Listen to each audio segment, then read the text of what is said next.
ಚಂದ್ರಮ್ಮನ ಮಗಳ ಗುಣ ವರ್ತನೆ ಮಾಡುತ್ತಾ ಕಣ್ಣೀರಿಡುತ್ತಲೇ ಇರುವಳು.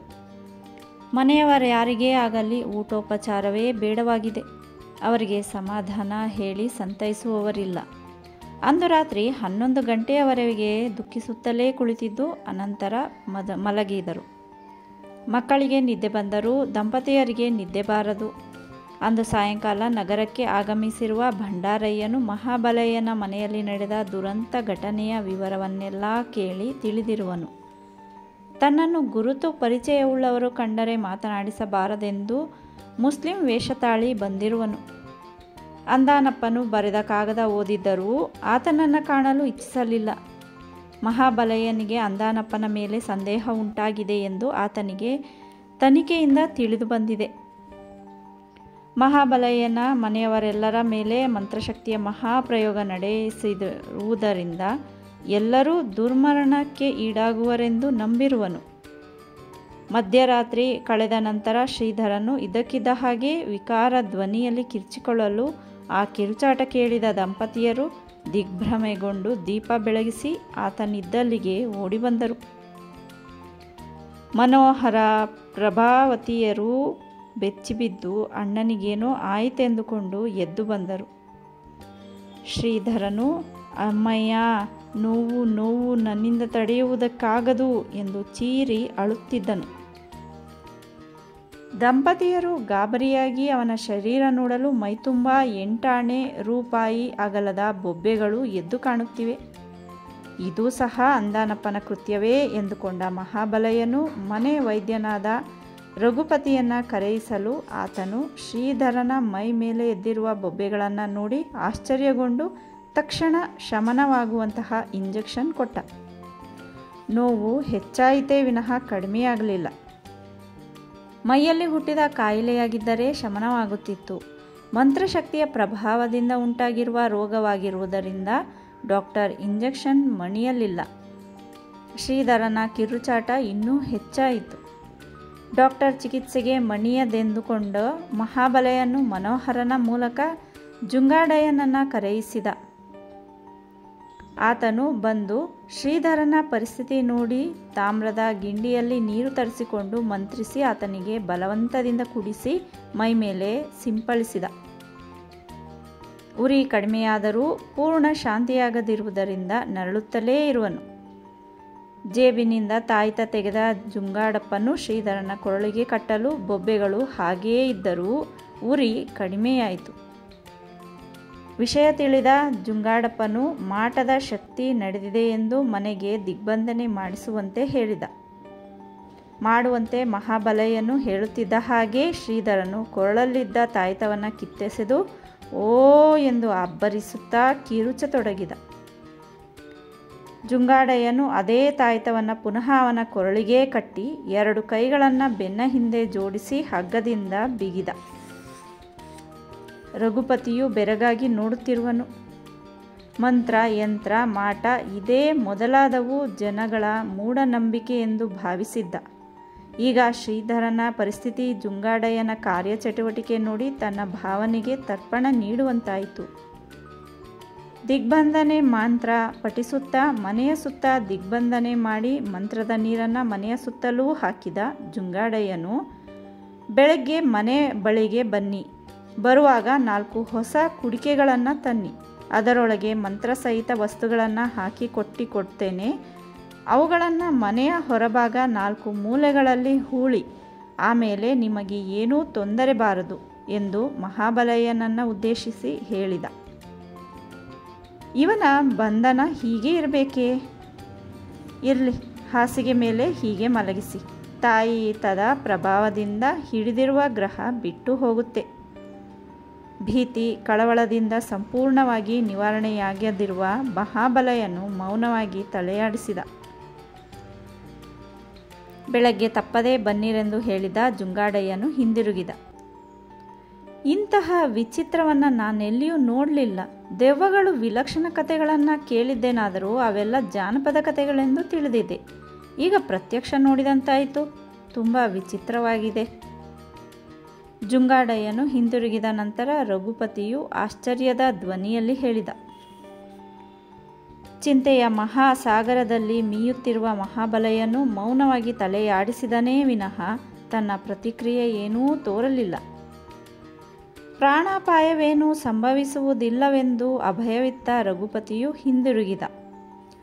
ಮನಃಶಾಂತಿ ಇಲ್ಲದ ಮಹಾಬಲಯ್ಯನು ಆಗಲೇ ನಾಗೇಂದ್ರಪ್ಪನನ್ನು ಕರೆಯಿಸಿ ವಿಷಯ ಹೇಳಲು ಶ್ರೀಧರನ ಮೈಮೇಲೆ ಎದ್ದಿರುವ ಬೊಕ್ಕೆಗಳನ್ನು ನೋಡಿದ ಆತನು, ನೀವು ಚುರುಕು ಬುದ್ಧಿ ಉಪಯೋಗಿಸಿ ಜುಂಗಾಡಯ್ಯನನ್ನು ಕರೆಯಿಸಿದ್ದು ಉತ್ತಮವಾಯಿತೆಂದು ಕೊಂಡಾಡಿದ. ಶ್ರೀಧರನು ಸಣ್ಣದಾಗಿ ನರಳುತ್ತಲೇ ಇರುವನು. ತಾವು ಮಲಗಿದರೆ ಇವನ ಗತಿ ಏನಾಗುವುದೋ ಎಂದುಕೊಂಡು ಮಾತನಾಡುತ್ತಲೇ ಕುಳಿತರು. ಬೆಳಗಿನ ಜಾವ 4 ಗಂಟೆಯವರೆಗೆ ಸಣ್ಣದಾಗಿ ನರಳುತ್ತಲೇ ಇದ್ದ ಶ್ರೀಧರನು ಅನಂತರ ಮುಲುಕಾಟ ನಿಲ್ಲಿಸಿದ. ಇವನಿಗೆ ನಿದ್ದೆ ಬಂದಿತೆಂದು ತಿಳಿದು ಮನೆಯವರು ಮಾತನಾಡುವುದನ್ನು ನಿಲ್ಲಿಸಿದರಲ್ಲದೆ ತಮಗೂ ಕಣ್ಣುಗಳ ಎಳೆತಾಟವಿದ್ದುದರಿಂದ ಎಲ್ಲೆಲ್ಲಿ ಕುಳಿತಿದ್ದರೋ ಅಲ್ಲಲ್ಲೇ ನಿದ್ದೆ ಹೋದರು. ನನ್ನ ಮಗನ ಪರಿಣಾಮವೇನಾಗುವುದೋ ಎಂಬ ಚಿಂತೆಯೂ ಚಂದ್ರಮ್ಮನನ್ನು ಸೆರೆ ಹಿಡಿದಿರುವುದರಿಂದ ಆಗಾಗ್ಗೆ ಎದ್ದು ನೋಡುತ್ತಿರುವಳು.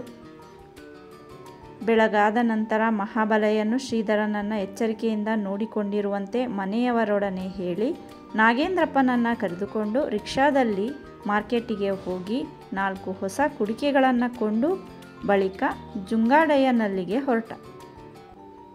ತಾವು ಹಿಂದಿರುಗಿ ಹೋಗುವುದರೊಳಗೆ ಮಗನ ಗತಿ ಏನಾಗುವುದೋ ಎಂಬ ಭೀತಿ ಅಂಕುರಿಸಿದೆ. ಮಹಾಬಲಯ್ಯನ ನಿರೀಕ್ಷೆಯಲ್ಲಿದ್ದ ಜುಂಗಾಡಯ್ಯನು ಇಬ್ಬರಿಗೂ ಕುಳಿತುಕೊಳ್ಳಲು ಹೇಳಿ, ರಾತ್ರಿಯೆಲ್ಲ ನಿದ್ದೆಗೆಟ್ಟು ನಿಮ್ಮ ಕೆಲಸ ಮಾಡಿ ಮುಗಿಸಿದ್ದಾಯಿತು, ಕೆಲವೊಂದು ವಸ್ತುಗಳಿಗಾಗಿ ರಾತ್ರಿಯೇ ಹೋಗಿ ತಂದುದಾಯಿತು ಎಂದು ಹೇಳಿದ. ನನಗಾಗಿ ಕಷ್ಟಪಟ್ಟ ನಿಮಗೆ ನಾನು ಕೃತಜ್ಞನಾಗಿದ್ದೇನೆ. ನಿಮ್ಮ ದಯದಿಂದ ನನ್ನ ಮಗನಿಗೆ ಹಿಡಿದಿರುವ ಗ್ರಹ ನಿವಾರಣೆಯಾಗಿ ನಮಗ್ಯಾರಿಗೇ ಆಗಲಿ ಯಾವ ರೀತಿಯ ತೊಂದರೆಯೂ ಬಾರದಂತೆ ಆದರೆ ಸಾಕು. ತನ್ನ ಕೃತಜ್ಞತೆ ವ್ಯಕ್ತಪಡಿಸಿ ಹೇಳಿದ ಮಹಾಬಲಯ್ಯ, ಕೈ ಕೆಸರಾದರೆ ಬಾಯಿ ಮೊಸರಾಗುವುದು. ಅದು ನಿಜ. ಈ ಕುಡಿಕೆಗಳು ಸಾಕೇನು ನೋಡಿ. ಕೊಂಚ ದೊಡ್ಡದಾಗಿದ್ದರೆ ಚೆನ್ನಾಗಿತ್ತು. ಈಗ ತಂದಾಗಿದೆಯಲ್ಲ, ಸಾಕು ಬಿಡಿ. ಇದರೊಳಗೆ ಮಂತ್ರ ಸಹಿತ ಸಿದ್ಧವಾಗಿರುವ ವಸ್ತುಗಳನ್ನು ಹಾಕಿ ಬಾಯಿ ಕಟ್ಟಿಕೊಡ್ತೇನೆ. ತೆಗೆದುಕೊಂಡು ಹೋಗಿ ಮನೆಯ 4 ಮೂಲೆಗಳಲ್ಲಿ ಹೊರಭಾಗ ಗುಂಡಿ ತೆಗೆದು ಹೂಳಿ. ಮನೆಯೊಳಗೆ ಮಾತ್ರ ಕೊಂಡೊಯ್ಯಬೇಡಿ. ಜ್ಞಾಪಕವಿರಲಿ, ಹೊರಗೇ ಇರಬೇಕು. ಗೊತ್ತಾಯಿತು. ನಿಮ್ಮ ಪ್ರತಿಫಲ ಎಷ್ಟು? 850 ರೂಪಾಯಿ.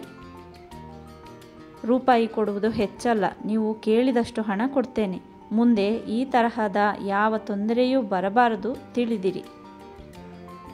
ಜುಂಗಾಡಯ್ಯನು ನಕ್ಕು, ನನ್ನ ಕೆಲಸದಲ್ಲಿ ಹುಸಿ ಎಂಬುದೇ ಇಲ್ಲ. ನೀವು ಹೊಸಬರಾದ್ದರಿಂದ ಅನುಮಾನ ಪಡ್ತಾ ಇದ್ದೀರಿ ಅಷ್ಟೇ ಎಂದು ಹೇಳಿದ. ನಿಮ್ಮ ಶಕ್ತಿಯ ಮಹಿಮೆಯ ಮುಂದೆ ತಿಳಿಯುತ್ತೆ. ಮಹಾಬಲಯ್ಯನು ಇಷ್ಟು ಹೇಳಿ ಮುಂದಿನ ಮಾತಿಗೆ ಅವಕಾಶವಿಲ್ಲದೆ ಪಾಕೆಟಿನಿಂದ 850 ರೂಪಾಯಿಗಳನ್ನು ಕೊಟ್ಟು ನಾಗೇಂದ್ರಪ್ಪನೊಡನೆ ಹಿಂದಿರುಗಿದ. ಮಾರ್ಗದಲ್ಲಿ ನಾಗೇಂದ್ರಪ್ಪನು 850 ರೂಪಾಯಿ ಹೆಚ್ಚಾಯಿತಲ್ವೇ ಎಂದು ನುಡಿದ. ಹೆಚ್ಚಾದರೂ ಪರವಾಗಿಲ್ಲ. ಈಗ ಮೇಲೆರಗಿ ಬಂದಿರುವ ಗಂಡಾಂತರ ನಿವಾರಣೆಯಾಗಿ ಮುಂದೇನಾದರೂ ತೊಂದರೆ ಬಾರದಿದ್ದರೆ ಸಾಕು. ಮುಂದೆ ಅಂದಾನಪ್ಪನಿಗೆ ಮಾತ್ರ ಬಿಡಲಾರೆ. ಜುಂಗಾಡಯ್ಯನನ್ನೇ ಹಿಡಿದು ಅವನ ಮನೆ ನಾಶಪಡಿಸುತ್ತೇನೆ. ಅಲ್ಲಿಯವರೆಗೆ ಬಿಡಲಾರೆ.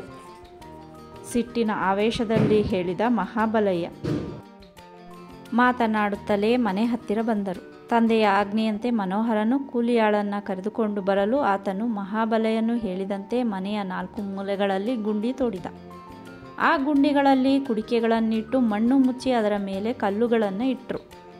ಅರ್ಧ ಗಂಟೆ ನಂತರ ಆಗಮಿಸಿದ ಜುಂಗಾಡಯ್ಯನು ತಾಯ್ತ ಕೊಡುವುದನ್ನು ಮರೆತನೆಂದು ಹೇಳಿ ಶ್ರೀಧರನ ಕೊರಳಿಗೆ ತಾಯ್ತ ಕಟ್ಟಿ ಬಂಧನ ಬಿಚ್ಚಿದ. 30 ನಿಮಿಷಗಳಲ್ಲಿಯೇ ಶ್ರೀಧರನು ಪೂರ್ಣಾವಸ್ಥೆಗೆ ಬರಲು ಮನೆಯವರೆಲ್ಲರೂ ಆನಂದಿತರಾಗಿ ಜುಂಗಾಡಯ್ಯನನ್ನು ಕೊಂಡಾಡಿದರು. ಅಂದಾನಪ್ಪನಿಗೆ ತಕ್ಕ ಶಾಸ್ತಿ ಮಾಡಿಸುವ ಛಲವುಳ್ಳವನಾದ ಮಹಾಬಲಯ್ಯನು ಆ ವಿಷಯವಾಗಿ ಜುಂಗಾಡಯ್ಯನಲ್ಲಿ ಪ್ರಸ್ತಾಪ ಮಾಡಿದ. ನಾನು ಈ ದಿನ ಮಧ್ಯಾಹ್ನ ಮಹೇಂದ್ರಪುರಕ್ಕೆ ಹೋಗಬೇಕಾಗಿದೆ. ಹಿಂದಿರುಗಲು 4-6 ದಿನಗಳಾದರೂ ಆಗುತ್ತೆ. ಬಂದ ನಂತರ ಮಾತನಾಡಿ ನಿಮ್ಮ ಆಸೆ ನೆರವೇರಿಸುತ್ತೇನೆ ಎಂದು ಹೇಳಿದ ಜುಂಗಾಡಯ್ಯ. ಹಾಗೆ ಆಗಲೆಂದು ಮಹಾಬಲೆಯನ್ನು ಹೇಳಲು ಜುಂಗಾಡಯ್ಯನು ಹೊರಟು ಹೋದನು. ಮುಸ್ಲಿಂ ವೇಷ ತಾಳಿರುವ ಭಂಡಾರಯ್ಯನು ಮಹಾಬಲೆಯನ ಕಾರ್ಯ ವ್ಯವಹಾರಗಳನ್ನೆಲ್ಲ ನೋಡಿ ತಿಳಿದ. ನಾಗೇಂದ್ರಪ್ಪನ ಸಹಕಾರದಿಂದ ಜುಂಗಾಡಯ್ಯನನ್ನು ಆಶ್ರಯಿಸಿ ಮಹಾಬಲೆಯನು ಪ್ರಾಣಾಪಾಯ ಗಂಡಾಂತರದಿಂದ ನಿವಾರಣೆ ಹೊಂದಿದ್ದರೂ ಮಹಾಬಲೆಯನ ಸಮೇತ ಅವನ ಮನೆಯವರ ನಾಶಕ್ಕಾಗಿ ಅಂದಾನಪ್ಪನಿಂದ 10,000 ರೂಪಾಯಿಗಳನ್ನು ಪಡೆದಿರುವುದರಿಂದ ತಾನು ಹಿಡಿದ ಕಾರ್ಯವನ್ನು ಯಶಸ್ವಿಯಾಗಿ ಮಾಡಿ ಮುಗಿಸಬೇಕಾಗಿದೆ. ಮಹಾಬಲಯ್ಯನಿಗೆ ನಾಗೇಂದ್ರಪ್ಪನು ಬೆಂಬಲವಿತ್ತು ಸಹಕರಿಸುತ್ತಿರುವುದರಿಂದ ಆ ಮನುಷ್ಯನಿಗೆ ಕೊಂಚ ಚುರುಕು ಮುಟ್ಟಿಸಬೇಕೆಂದು ನಿರ್ಣಯಿಸಿಕೊಂಡ ಭಂಡಾರಯ್ಯ ತನಗೆ ಬೇಕಾದ ವ್ಯವಸ್ಥೆ ಮಾಡಿಕೊಂಡು ಅಂದು ರಾತ್ರಿಯೇ ರುದ್ರಭೂಮಿಯತ್ತ ಹೊರಟ.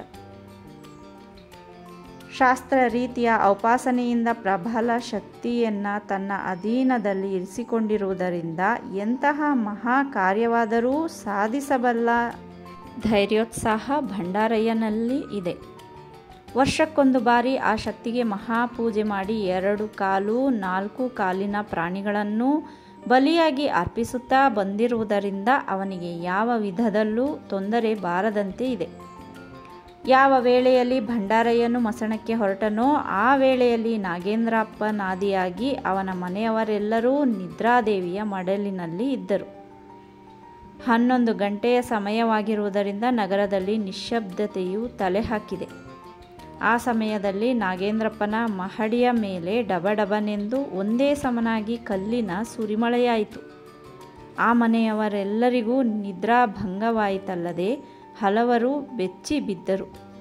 ಯಾರೋ ಕಳ್ಳರು ಮನೆ ಮೇಲೆ ಕಲ್ಲುಗಳನ್ನು ಹಾಕುತ್ತಿದ್ದಾರೆಂದುಕೊಂಡ ನಾಗೇಂದ್ರಪ್ಪನು ದೀಪಗಳನ್ನು ಬೆಳಗಿಸಿ ಬ್ಯಾಟರಿಯನ್ನು ಹಿಡಿದುಕೊಂಡು ಹೊರ ಬಾಗಿಲು ತೆಗೆದು ಹೊರಗೆ ಬಂದು ಬ್ಯಾಟರಿ ಬೆಳಕನ್ನು ಮೇಲೆ ಹಾಯಿಸಿ ನೋಡಿದ. ಯಾರೊಬ್ಬರೂ ಕಾಣಲಿಲ್ಲ. ಕಲ್ಲುಗಳು ತಲೆ ಮೇಲೆ ಬಿದ್ದರೇನೇ ಗತಿ ಏನಾಗುವುದೆಂಬ ಭಯವೂ ಇದೆ. ಲಲಿತಮ್ಮನು ಗಂಡನ ಹಿಂದೆ ಎದ್ದು ಬಂದರೂ ಬಾಗಿಲ ಒಳಗೆ ನಿಂತುಕೊಂಡು ನೋಡುತ್ತಿದ್ದಾಳೆ. ನಾಗೇಂದ್ರಪ್ಪನು ಹೊರಗೆ ಬಂದ ನಂತರ ಕಲ್ಲುಗಳು ಬೀಳುವುದು ನಿಂತು ಹೋಗಿದೆ. ಯಾರೋ ಕಳ್ಳರು ಬೇಕೆಂದು ಕಲ್ಲುಗಳನ್ನು ಎಸೆದಿದ್ದಾರೆಂದುಕೊಂಡ ನಾಗೇಂದ್ರಪ್ಪನು ಒಳಗೆ ಬಂದ. ಯಾರೂ ಕಾಣಲಿಲ್ಲವೇ? ಮಡದಿಯ ಪ್ರಶ್ನೆಗೆ ನಾಗೇಂದ್ರಪ್ಪನು ಇಲ್ಲ, ಅದೆಲ್ಲಿಂದ ಎಸೆದರೋ ಏನೋ ಎಂದು ಉತ್ತರಿಸಿದ. ಕಲ್ಲುಗಳ ಮಳೆ ಬಿದ್ದ ಹಾಗಾಯಿತಲ್ಲ. ಹೌದೆಂದು ಹೇಳಿದ ನಾಗೇಂದ್ರಪ್ಪನು ಬಾಗಿಲು ಮುಚ್ಚಿ ಅಗುಳಿ ಹಾಕಿ ಮಡದಿಯೊಡನೆ ರೂಮಿಗೆ ಬಂದು ಮಂಚದಲ್ಲಿ ಕುಳಿತು ಕೊಳ್ಳುವಷ್ಟರಲ್ಲಿ ಹಾಗೆ ಪುನಃ ಕಲ್ಲುಗಳ ಸುರಿಮಳೆ ನಡೆಯಿತು. ತಕ್ಷಣ ಬಾಗಿಲು ತೆರೆದು ಹೊರಗೆ ಬಂದ ನಾಗೇಂದ್ರಪ್ಪನು ಬ್ಯಾಟರಿ ಬೆಳಕಿನಲ್ಲಿ ನೋಡಲು ಯಾರೂ ಕಾಣಲಿಲ್ಲ. ಇದೇನು ಕೌತುಕವೆಂದುಕೊಂಡು 20 ನಿಮಿಷ ಕಾಲ ರಸ್ತೆಯ ಪಕ್ಕಕ್ಕೆ ನಿಂತು ನೋಡುತ್ತಿದ್ದನಾದರೂ ಒಂದೇ ಒಂದು ಕಲ್ಲೂ ಬೀಳಲಿಲ್ಲ. ಏನೋ ವಿಚಿತ್ರವಾಗಿದೆ ಎಂದು ತಿಳಿದು ಮನೆಯೊಳಗೆ ಬಾಗಿಲು ಮುಚ್ಚಿ ಅಲ್ಲೇ ನಿಂತುಕೊಂಡ. ಕಲ್ಲುಗಳು ಬೀಳಲಿಲ್ಲ. ರೂಮಿಗೆ ಮರಳಿ ದೀಪ ಆರಿಸದೆ ಮಂಚದ ಮೇಲೆ ಕುಳಿತ. ಭೀತಿಗೆ ಬಲಿಯಾದ ಲಲಿತಮ್ಮನ ಮೆದುಳಿಗೆ ಏನೇನೋ ಯೋಚನೆಗಳು ಹೊಳೆಯುತ್ತಲಿವೆ. ಇಬ್ಬರೂ ಕೆಲ ನಿಮಿಷ ಮಾತನಾಡದೆ ಮೌನರಾಗಿಯೇ ಕುಳಿತರು. ಮಕ್ಕಳಿಗೆ ಎಚ್ಚರಿಕೆಯಾದರೂ ಹಾಸಿಗೆಯಿಂದೇಳದೆ ಅಲ್ಲೇ ಮಲಗಿರುವರು. ಅರ್ಧ ಗಂಟೆ ಕಳೆದರೂ ಕಲ್ಲು ಬೀಳಲಿಲ್ಲ. ಇನ್ನೂ ಬೀಳಲಾರದೆಂದು ಇಬ್ಬರು ಮಾತನಾಡಿಕೊಂಡು ಹಾಸಿಗೆಯ ಮೇಲೆ ಉರುಳಿ ಮುಸುಕು ಎಳೆದುಕೊಳ್ಳಬೇಕೆನ್ನುತ್ತಿದ್ದ ಹಾಗೆ ಮತ್ತೆ ಮಹಡಿಯ ಮೇಲೆ ಒಂದೇ ಸಮನಾಗಿ ಕಲ್ಲುಗಳು ಬೀಳಲು ಇಬ್ಬರೂ ದಿಗ್ಗನೆ ಎದ್ದು ಕುಳಿತರು. ನೀವೀಗ ಹೊರಗೆ ಹೋಗಬೇಡಿ, ಹೋದರೂ ಸುಖ ಇಲ್ಲ, ಹೊರಡಲಿದ್ದ ಗಂಡನಿಗೆ ತಡೆ ಹಾಕಿ ಹೇಳಿದಳು ಲಲಿತಮ್ಮ. ಹೊರಗೆ ಹೋದಾಗ ಕಲ್ಲುಗಳು ಬೀಳುವುದು ನಿಂತು ಒಳಗೆ ಬಂದ ನಂತರ ಬೀಳುವುದಲ್ಲ, ಇದೇನಿರಬಹುದು? ಮಡದಿಯ ಮಾತಿಗೆ ಗೌರವವಿತ್ತ ನಾಗೇಂದ್ರಪ್ಪನು ಅವಳಿಗೇ ಕೇಳಿದ. ಕಳ್ಳರ ಕೆಲಸ ಅಲ್ಲ ಇದು, ದೆವ್ವದ ಕಾರ್ಯವಿರಬಹುದೋ ಏನೋ. ಮಳೆ ಬಿದ್ದ ಹಾಗೆ ಕಲ್ಲುಗಳು ಬೀಳಬೇಕೆಂದರೆ ಕಳ್ಳರಿಂದ ಸಾಧ್ಯವೇ? ನನಗೀಗ ಅರ್ಥವಾಯಿತು ಬಿಡಿ. ಏನು ಅರ್ಥವಾಯಿತು?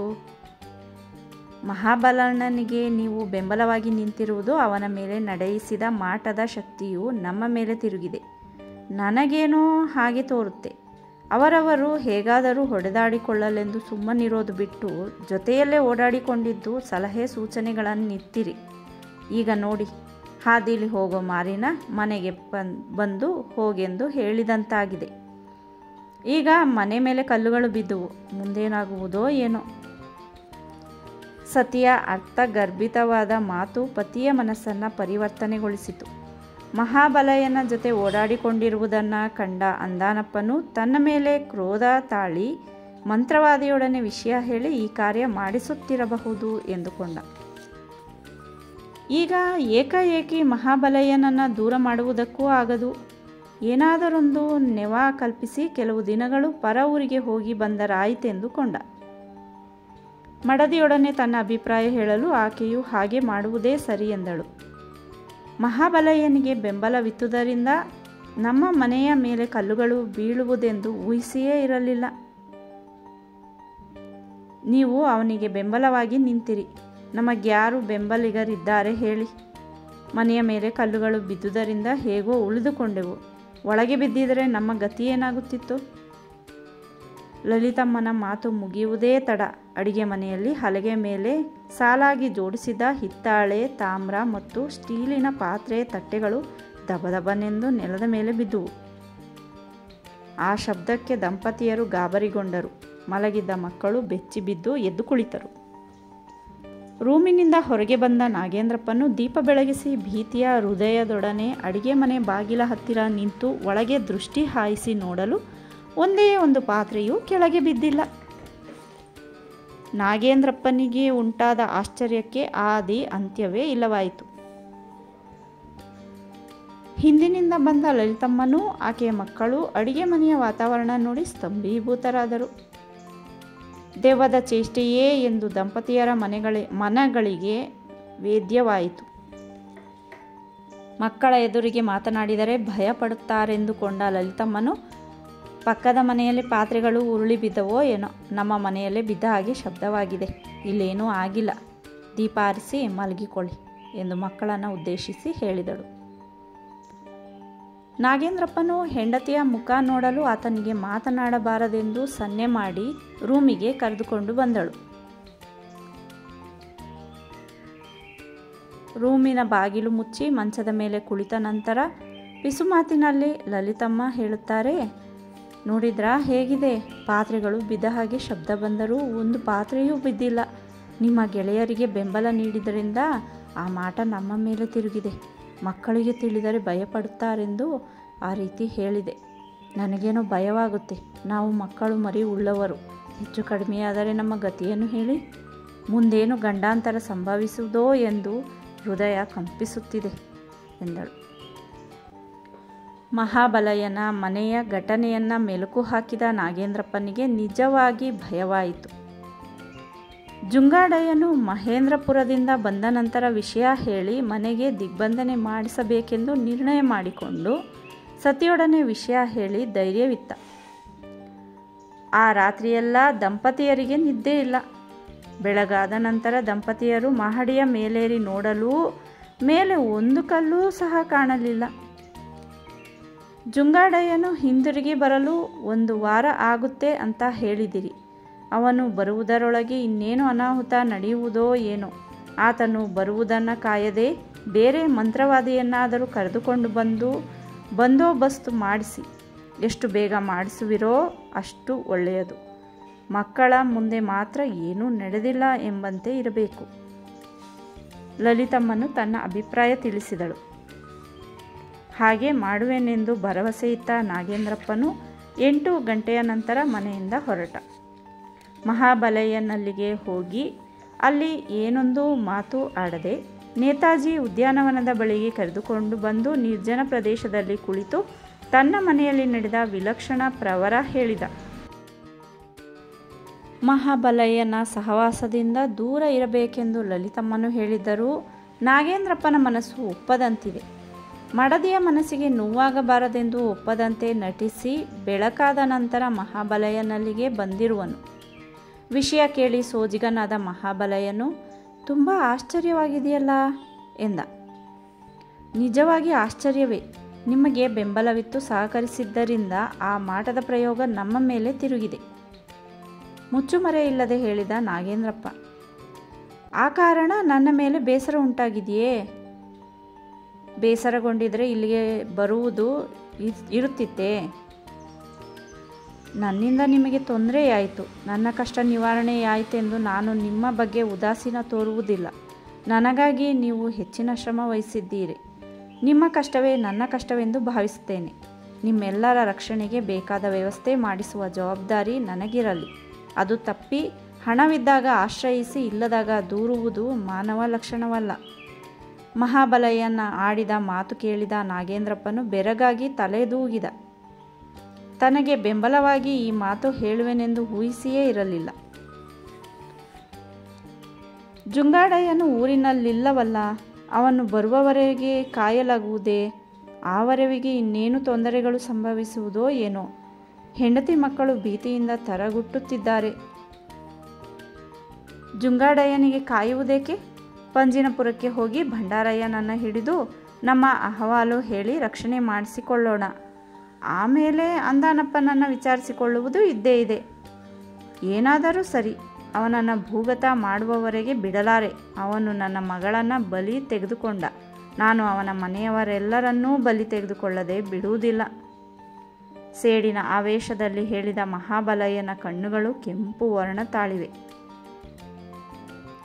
ನಾಗೇಂದ್ರಪ್ಪನು ತನ್ನ ಸಮ್ಮತಿ ನೀಡಲು ಜೇಬಿನಿಂದ ರೂಪಾಯಿ ತೆಗೆದು ಕೊಟ್ಟು ಮಹಾಬಲಯ್ಯನು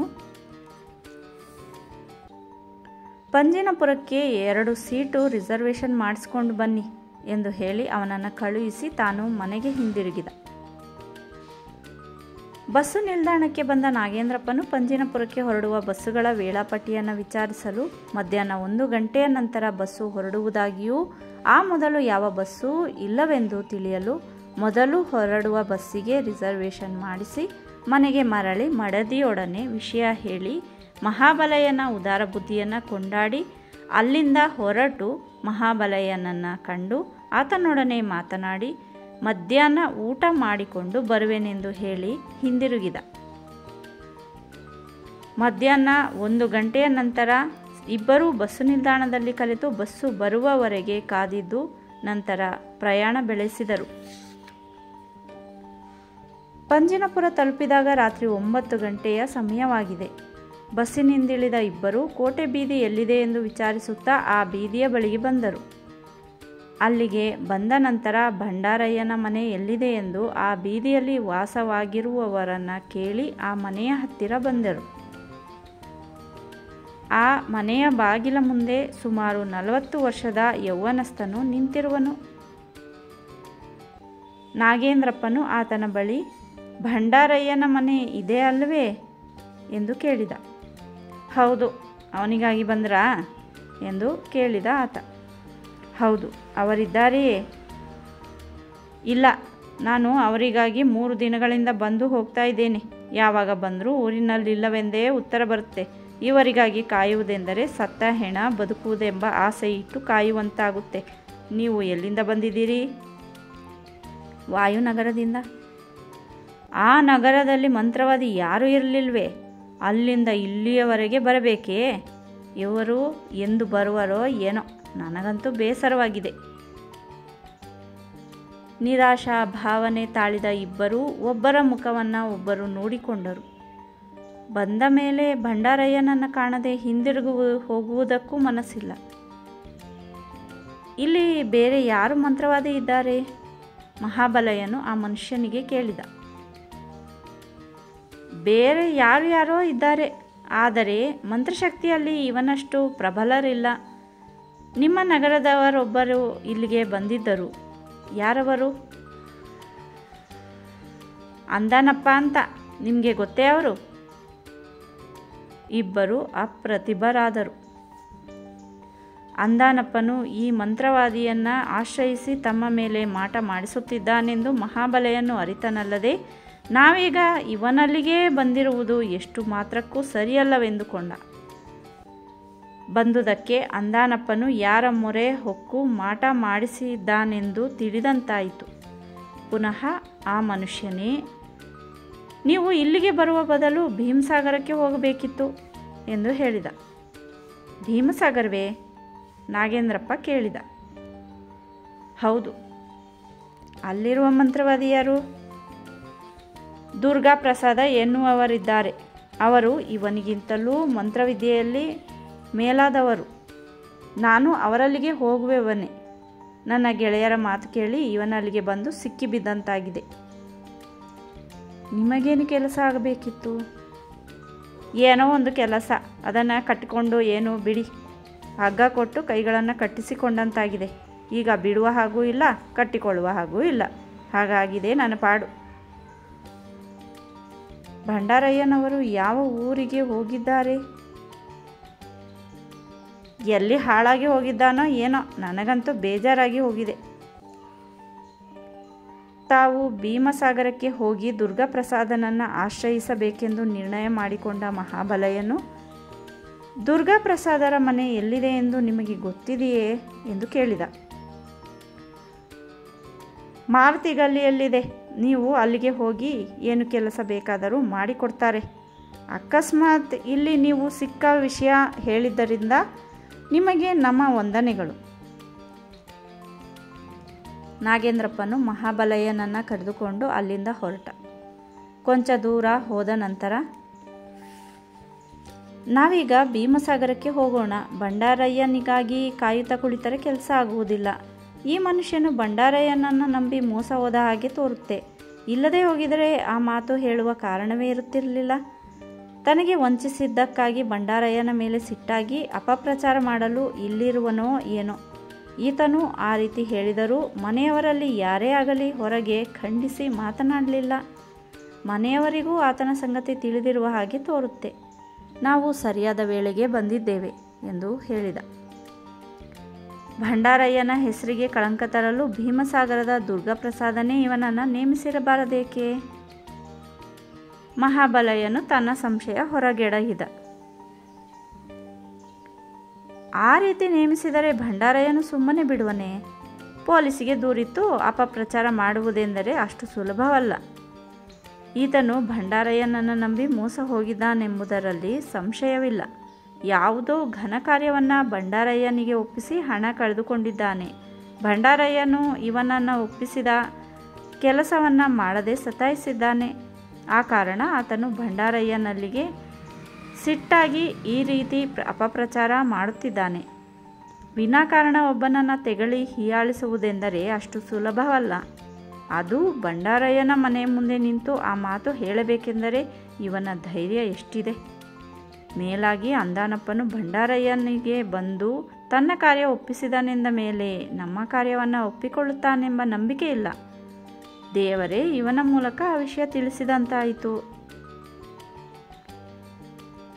ನಾಗೇಂದ್ರಪ್ಪ ಮಹಾಬಲಯ್ಯನ ಹೃದಯ ಪರಿವರ್ತನೆಯಾಗುವಂತೆ ಹೇಳಿದ. ಏನಾದರೊಂದು ವಸ್ತುವನ್ನು ನೋಡಿದರೆ, ಒಬ್ಬ ಮನುಷ್ಯನು ಏನಾದರೂ ವಿಷಯ ತಿಳಿಸಿದರೆ ನೀವು ಆ ಬಗ್ಗೆ ಚೆನ್ನಾಗಿ ವಿವರಣೆ ನೀಡ್ತೀರಾ ಎಂದು ಮೆಚ್ಚುಗೆ ಇತ್ತ ಮಹಾಬಲಯ್ಯ. ನಾನು ಹೇಳಿದ್ದರಲ್ಲಿ ತಪ್ಪೇನಾದರೂ ಇದೆಯೇ ಹೇಳಿ. ಅಂದಾನಪ್ಪನು ಭಂಡಾರಯ್ಯನನ್ನು ಆಶ್ರಯಿಸಿರುವುದರಿಂದ ನಾವು ಇವನನ್ನು ಆಶ್ರಯಿಸುವಂತಿಲ್ಲ.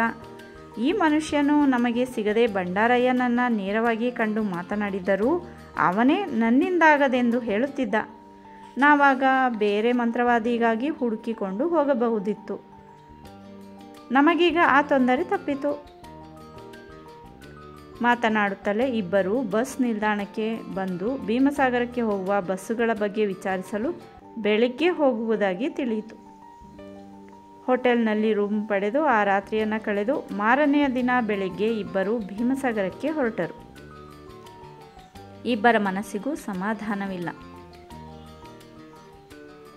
ದುರ್ಗಾಪ್ರಸಾದನು ಸಿಗುವನೋ ಇಲ್ಲವೋ ಎಂಬ ಅನುಮಾನವುಳ್ಳವರಾಗಿಯೇ ಇರುವರು.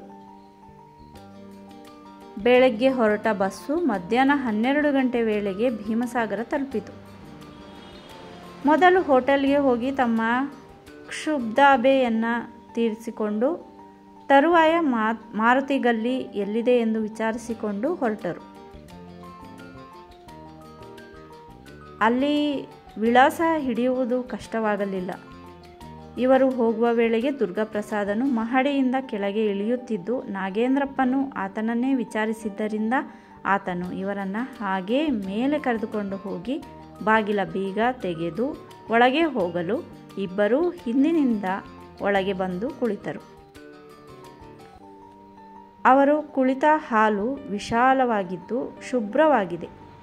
ದುರ್ಗಾಪ್ರಸಾದನು ಕುಳಿತುಕೊಳ್ಳಲು ದೊಡ್ಡದಾಗಿ ಆಸನ ಮಾಡಿಸಿಕೊಂಡಿದ್ದಾನೆ.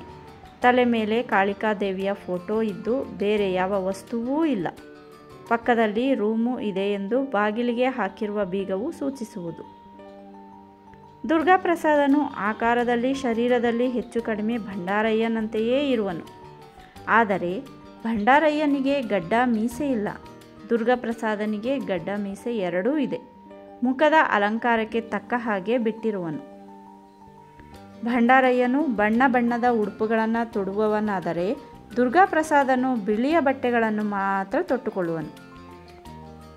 ಭಂಡಾರಯ್ಯನ ಹಣೆ ಕುಂಕುಮದಿಂದ ಶೋಭಿಸಿದರೆ ದುರ್ಗಾಪ್ರಸಾದನ ಹಣೆ ಗಂಧದ ಬೊಟ್ಟಿನಿಂದ ಕಂಗೊಳಿಸುತ್ತಿದೆ.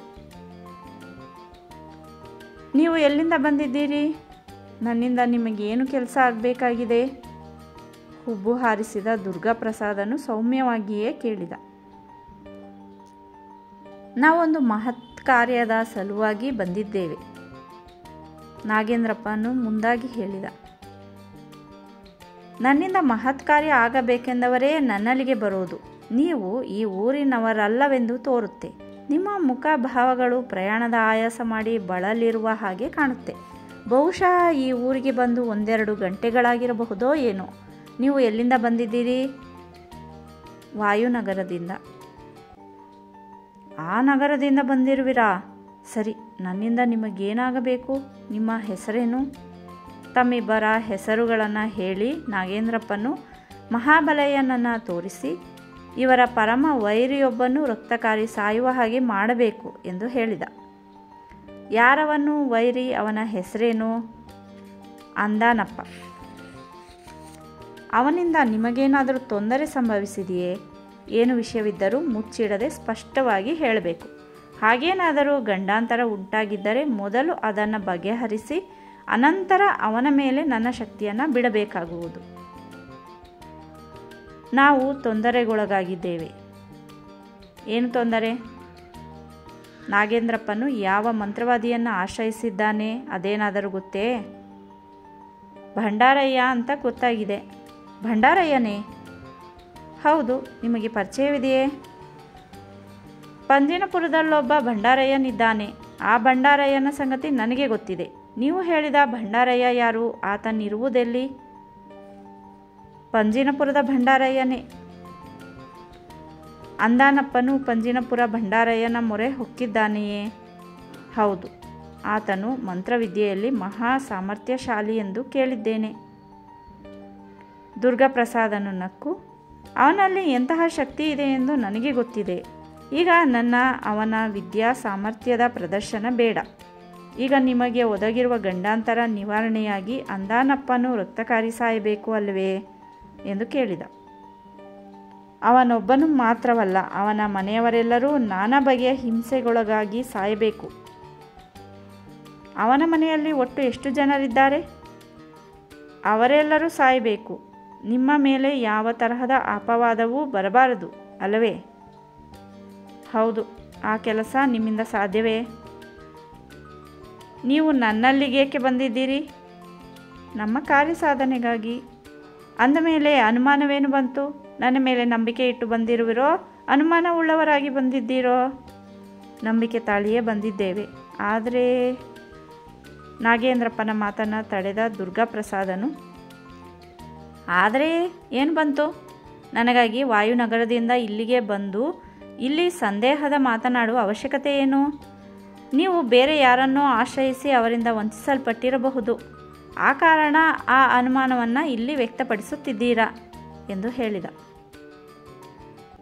ನಾಗೇಂದ್ರಪ್ಪನು ಮಾತನಾಡಬೇಕೆಂದುಕೊಂಡನಾದರೂ ನಾಲಿಗೆ ಹೊರಳಲಿಲ್ಲ. ನಿಮ್ಮ ನಂಬಿಕೆಗಾಗಿ ನನ್ನ ಮಂತ್ರಶಕ್ತಿಯ ಸಾಮರ್ಥ್ಯ ತೋರಿಸಬೇಕಲ್ವೇ? ಆ ಕೆಲಸ ನೋಡಿದ ನಂತರವೇ ನಿಮಗೆ ನಂಬಿಕೆ ಉಂಟಾಗುತ್ತೆ. ಆ ವಿಷಯ ಹೇಳಲೋ ಬೇಡವೋ ಎಂದು ಅನುಮಾನಿಸುತ್ತಿದ್ದೀರಾ, ನಿಜವೇ?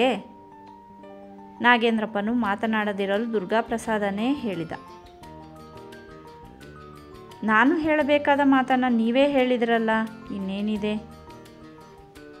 ಎಂದು ಸಣ್ಣದಾಗಿ ನಕ್ಕು ನುಡಿದ ನಾಗೇಂದ್ರಪ್ಪ. ಇಲ್ಲಿ ನಿಮ್ಮ ಕಣ್ಣುಗಳಿಗೆ ವಿಗ್ರಹಗಳಾಗಲಿ ಪೂಜಾ ವಸ್ತುಗಳಾಗಲಿ ಏನೂ ಕಾಣದಿರುವುದರಿಂದ ಇವರು ಮಂತ್ರವಾದಿ ಹೌದೋ ಇಲ್ಲವೋ ಎಂಬ ಸಂದೇಹ ನಿಮಗೆ ಉಂಟಾಗಿದೆ. ಕಣ್ಣುಗಳಿಗೆ ಭೀಕರವಾಗಿ ಕಾಣುವಂತಹ ನೋಟಕರನ್ನು ಬೆರಗುಗೊಳಿಸುವಂತಹ ಪ್ರದರ್ಶನವನ್ನೇನೂ ನಾನು ಇಟ್ಟಿಲ್ಲ. ನನ್ನ ಕೆಲಸವೇ ಬೇರೆ. ಅದನ್ನು ಹೇಳಿ ಸುಖ ಇಲ್ಲ. ನಿಮ್ಮ ನಂಬಿಕೆಗಳಿಗಾಗಿ ಮಾಡಿಯೇ ತೋರಿಸುತ್ತೇನೆ ಎಂದ ದುರ್ಗಾಪ್ರಸಾದನು ಮುಂದಿನ ಮಾತಿಗೆ ಅವಕಾಶವೀಯದೆ ಎದ್ದು ಪಕ್ಕದಲ್ಲಿಯೇ ಇದ್ದ ರೂಮಿನ ಬೀಗ ತೆಗೆದು ಒಳಗೆ ಹೋಗಿ ಬಾಗಿಲು ಹಾಕಿಕೊಂಡ. ಈತನು ಪೂಜಿಸುವ ಶಕ್ತಿಯು ಒಳಗಡೆ ಇದೆ ಎಂದು ಇಬ್ಬರೂ ಪಿಸುಪಿಸನೆ ಮಾತನಾಡಿಕೊಂಡರು. 10 ನಿಮಿಷಗಳ ನಂತರ ಹೊರಗೆ ಬಂದ ದುರ್ಗಾಪ್ರಸಾದನು ಬಾಗಿಲು ಮುಚ್ಚಿ ಬೀಗ ಹಾಕಿದ. ಆತನ ಹಸ್ತದಲ್ಲಿ ತಾಮ್ರದ ತಗಡಿನ ಕಟ್ಟು ಹಾಕಿರುವ 1.5 ಅಡಿ ಉದ್ದದ 1.5 ಅಂಗುಲ ಸುತ್ತಳತೆಯ ಕರಿ ಮರದ ಬೆತ್ತವಿದೆ. ಇವನೇನು ಮಂತ್ರವಿದ್ಯೆ ತೋರುವನೆಂದು ನೋಡುವ ಕುತೂಹಲ ಇಬ್ಬರ ಮನಗಳಲ್ಲಿಯೂ ನೆಲೆಯೂರಿತು. ತನ್ನ ಸ್ಥಾನದಲ್ಲಿ ಕುಳಿತ ದುರ್ಗಾಪ್ರಸಾದನು, ನಾನೀಗ ಬೇರೇನು ಪ್ರಯೋಗ ಶಕ್ತಿ ತೋರಿಸಿದರೂ ನಿಮಗೆ ನಾಟಕೀಯವಾಗಿ ಕಾಣಬಹುದು. ಆದ್ದರಿಂದ ನಿಮ್ಮಲ್ಲೊಬ್ಬರ ಮೇಲೆ ತೋರಿಸಬೇಕೆಂದು ಮಾಡಿದ್ದೇನೆ. ನಿಮ್ಮಿಬ್ಬರಲ್ಲಿ ಯಾರ ಮೇಲೆ ತೋರಿಸಲಿ ಹೇಳಿ? ನನ್ನ ಮೇಲೆ ತೋರಿಸಿ. ಇವರು ತಮ್ಮ ಕಣ್ಣಾರೆ ನೋಡಿ ನಂಬಿದ ನಂತರ ಮುಂದಿನ ಮಾತು. ನಾಗೇಂದ್ರಪ್ಪನು ತನ್ನ ಮೇಲೆ ಪ್ರಯೋಗ ನಡೆಸುವಂತೆ ಹೇಳಿದ. ತಕ್ಷಣ ಎದ್ದು ನಾಗೇಂದ್ರಪ್ಪನ ಎದುರಿಗೆ ಬಂದು ನಿಂತ ದುರ್ಗಾಪ್ರಸಾದನು ಕೋಲಿನಿಂದ ಅವನ ಮುಖವನ್ನೊಂದು ಬಾರಿ ನಿವಾಳಿ ತೆಗೆದು ತಲೆಯ ಮೇಲೆ ಸಣ್ಣದಾಗಿ ಏಟು ಹಾಕಿದ. ಆ ನಿಮಿಷ ಮಾತ್ರದಲ್ಲಿ ಹುಚ್ಚನಂತೆ ಎದ್ದ ನಾಗೇಂದ್ರಪ್ಪನು ಕೆಟ್ಟ ಧ್ವನಿಯಲ್ಲಿ, ಅಯ್ಯಯ್ಯಪ್ಪ, ಉರಿ ಉರಿ, ತಡಿಲಾರೆ, ನಾನು ಬದುಕೋದಿಲ್ಲ, ಸಾಯ್ತೇನೆ, ಸತ್ತೋಗ್ತೇನೆ, ಅಯ್ಯಯ್ಯಪ್ಪ, ಅಯ್ಯಯ್ಯೋ ಎಂದು ಬೊಬ್ಬೆ ಹಾಕುತ್ತಾ ಕುಣಿಯತೊಡಗಿದ. ದುರ್ಗಾಪ್ರಸಾದನು ಮಹಾಬಲಯ್ಯನ ಮುಖ ನೋಡುತ್ತಾ ಏರಿಕೆಯ ಧ್ವನಿಯಲ್ಲಿ, ನೋಡಿದ್ರಾ ನನ್ನ ಮಂತ್ರಶಕ್ತಿಯ ಪ್ರಯೋಗ? ಇನ್ನೂ ಮುಗಿಯಲಿಲ್ಲ, ಇನ್ನೂ ಏನೇನು ನಡೆಯುವುದೆಂದು ನೋಡಿ ಎಂದ. ಮಹಾಬಲಯ್ಯನ ಬಾಯಿಂದ ಮಾತೇ ಹೊರಡದಂತಾಯಿತು. ನಾಗೇಂದ್ರಪ್ಪನು ತಲೆಗೂದಲನ್ನು ಕೀಳುತ್ತಾ ಮೈ ಕೈಗಳನ್ನು ಪರಚಿಕೊಳ್ಳುತ್ತಾ ವಿಕಾರ ಧ್ವನಿಯಲ್ಲಿ ಕಿರ್ಚಿಕೊಳ್ಳುತ್ತಿರುವನು. ದುರ್ಗಾಪ್ರಸಾದನು ಕೈಯಲ್ಲಿದ್ದ ಕೋಲನ್ನು ತಿರುಗಿಸುತ್ತಾ ಹೋಗಲು ನಾಗೇಂದ್ರಪ್ಪನು ತನ್ನ ಮೈ ಮೇಲಿನ ಬಟ್ಟೆಗಳನ್ನೆಲ್ಲ ಕಳಚಿ ಕಳಚಿ ಬೆತ್ತಲೆಯಾದ. ಆದರೂ ಕಿರ್ಚುವುದು ತಪ್ಪಲಿಲ್ಲ. ಮಹಾಬಲಯ್ಯನು ಬೆಪ್ಪನಂತೆ ನೋಡುತ್ತಾ ಹೋದನಲ್ಲದೆ ಸಾಕು ಮಾಡೆಂದು ಹೇಳಲಿಲ್ಲ. ದುರ್ಗಾಪ್ರಸಾದನು ಕೋಲಿನಿಂದ ಗೋಡೆಯನ್ನು ಕುಟ್ಟತೊಡಗಿದ. ಅವನು ಕುಟ್ಟುತ್ತಾ ಹೋದ ಹಾಗೆ ನಾಗೇಂದ್ರಪ್ಪನ ಶರೀರದಲ್ಲಿ ರೂಪಾಯಿಗೂ ಹೆಚ್ಚು ಅಗಲವಾದ ಬೊಬ್ಬೆಗಳು ಏಳತೊಡಗಿದವು. ನೋವು ಮಿತಿ ಮೀರಿದ್ದರಿಂದ ನಾಗೇಂದ್ರಪ್ಪನ ಕಿರುಚಾಟ ಜೋರಾಯಿತು. ಮಹಾಬಲಯ್ಯನಿಂದ ನೋಡಲಾಗಲಿಲ್ಲ. ನನ್ನಿಂದ ನೋಡಲಾಗದು, ಇಲ್ಲಿಗೆ ಸಾಕು ಮಾಡಿರೆಂದು ದುರ್ಗಾಪ್ರಸಾದನಲ್ಲಿ ವಿನಂತಿ ಮಾಡಿಕೊಂಡ. ನನ್ನ ಮಂತ್ರಶಕ್ತಿಯ ಮಹಿಮೆ ಗೊತ್ತಾಯಿತು. ಇನ್ನು ತೋರಿಸಬೇಕೆಂದರೆ ತೋರಿಸುತ್ತೇನೆ ಎಂದು ವಿಜಯ ಗರ್ವದಿಂದ ಹೇಳಿದ ದುರ್ಗಾಪ್ರಸಾದ. ಸಾಕು ಮಾಡಿ, ನಿಮ್ಮ ಸಾಮರ್ಥ್ಯ ನೋಡಿದ್ದಾಯಿತು. ಹೆಮ್ಮೆಯಿಂದ ನಕ್ಕ ದುರ್ಗಾಪ್ರಸಾದನು, ನನ್ನನ್ನು ಪರೀಕ್ಷೆಗೊಳಪಡಿಸಿದರೆ ಹೀಗೆ ಮಾಡುವುದು. ಇದು ಬಹು ಸಣ್ಣ ಪ್ರಯೋಗವೆಂದು ತಿಳಿಯಿರಿ ಎಂದು ಹೇಳಿ ಕೋಲನ್ನು ನಾಗೇಂದ್ರಪ್ಪನ ತಲೆ ಮೇಲಿಟ್ಟು ನೆಲವನ್ನು 3 ಬಾರಿ ಕುಟ್ಟಿದ. ನಾಗೇಂದ್ರಪ್ಪನು ಕಿರುಚಾಟ ನಿಲ್ಲಿಸಿ ಉಡುಪುಗಳನ್ನು ತೊಟ್ಟು ಮುಂಚಿನಂತೆ ಯಥಾಸ್ಥಾನದಲ್ಲಿ ಕುಳಿತ. ದುರ್ಗಾಪ್ರಸಾದನು ತನ್ನ ಸ್ಥಾನದಲ್ಲಿ ಕುಳಿತ. ಆತನ ಕಾರ್ಯಪ್ರಯೋಗವು 10 ನಿಮಿಷಗಳಲ್ಲಿಯೇ ಮುಗಿದು ಹೋಗಿದೆ.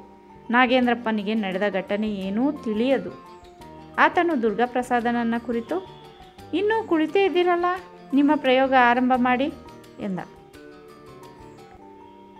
ತುಟಿಗಳಲ್ಲೇ ನಕ್ಕ ದುರ್ಗಾಪ್ರಸಾದನು ಮಹಾಬಲಯ್ಯನ ಮುಖ ನೋಡಲು ಆತನ ಮುಖ ಇಂಗುತಿಂದ ಮಂಗನಂತಾಗಿದೆ. ನಿಮ್ಮ ಜೇಬುಗಳಲ್ಲಿ ಏನಿದೆ? ದುರ್ಗಾಪ್ರಸಾದನು ನಾಗೇಂದ್ರಪ್ಪನಿಗೆ ಕೇಳಲು ಆತನು, ಬೀಗದ ಕೈಗೊಂಚಲು, ಹಣದ ಪ್ಯಾಕೆಟು, ಕಾಗದ ಪತ್ರಗಳು, ಕರವಸ್ತ್ರ, ಇನ್ನೂ ಏನೇನೋ ಇದೆ ಎಂದರು. ಎಲ್ಲವನ್ನೂ ತೆಗೆದುಕೊಡಿ.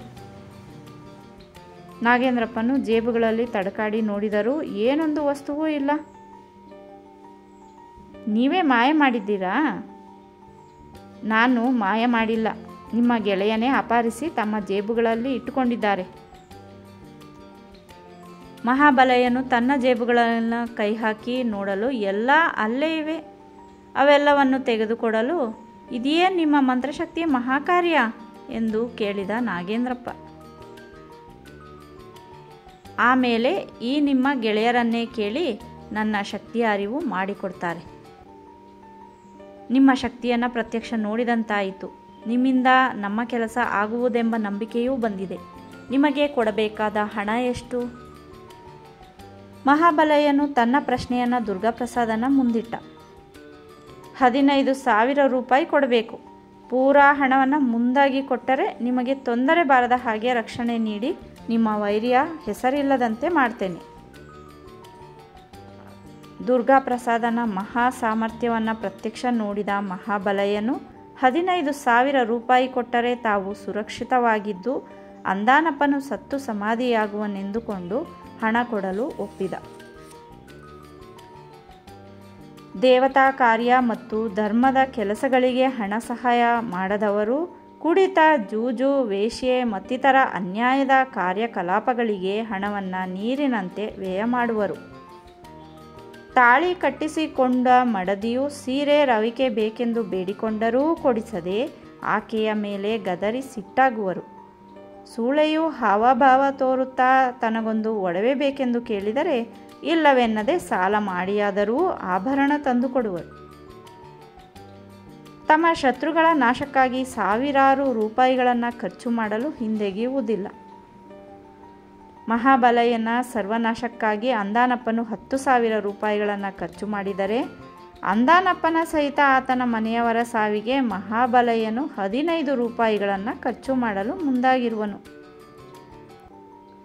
ಭಂಡಾರಯ್ಯನನ್ನು ಕಾಣಲು ಹೊರಟಿದ್ದಾಗಲೇ ಮಹಾಬಲಯ್ಯನು ರೂಪಾಯಿ ತೆಗೆದುಕೊಂಡು ಹೊರಟಿದ್ದರಿಂದ ಹಣ ಕೊಡಲು ವಾಯ್ದೆ ಕೇಳುವಂತಹ ಅಗತ್ಯವೇನೂ ಇಲ್ಲ.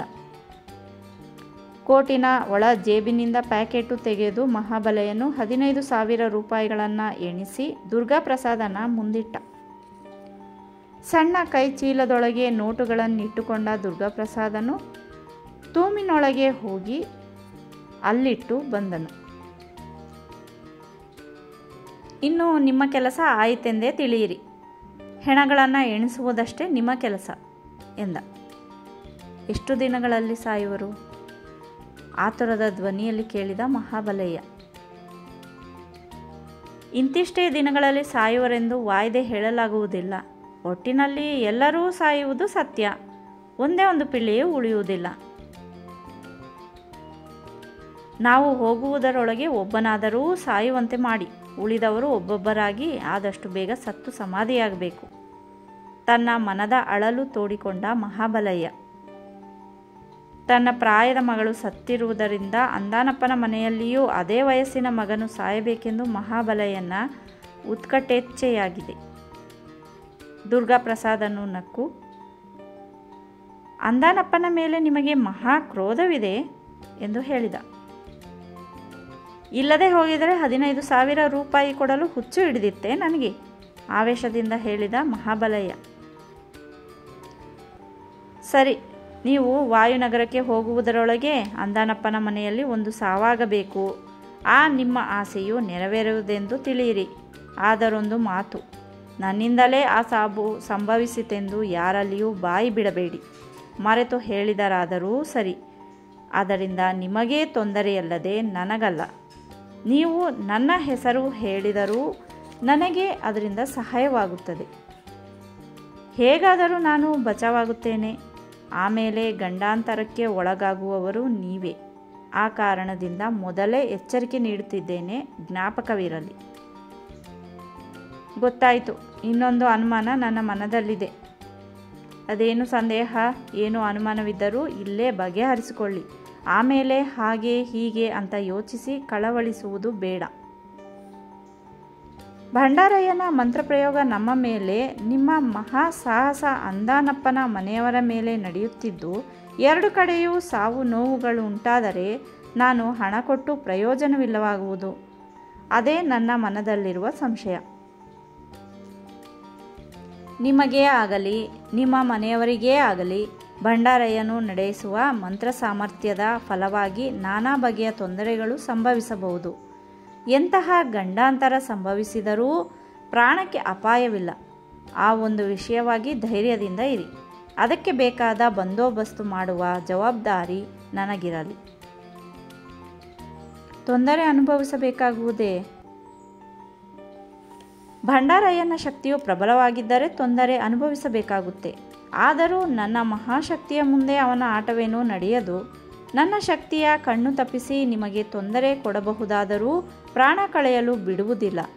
ನನ್ನ ಶಕ್ತಿಯ ಮುಂದೆ ಅವನ ಆಟವೇನೂ ನಡೆಯುವುದಿಲ್ಲವೆಂದು ಹೇಳಬಲ್ಲೆ. ನಾನು ಈಗ ನನ್ನ ಪೌರುಷ ಕೊಚ್ಚಿಕೊಂಡು ಸುಖ ಇಲ್ಲ.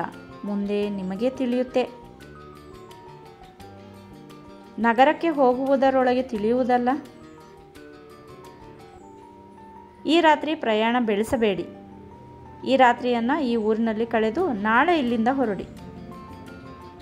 ಹಾಗೇ ಆಗಲಿ.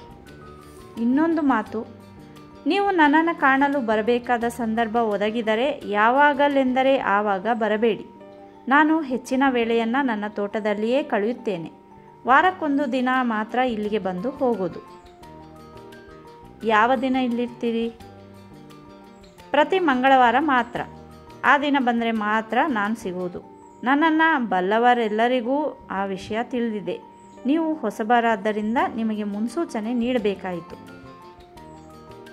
ಬೇರೆ ದಿನಗಳಲ್ಲಿ ತೋಟದ ಬಳಿಗೆ ಬರಬಹುದಲ್ಲ? ಹಾಗಾಗದೆ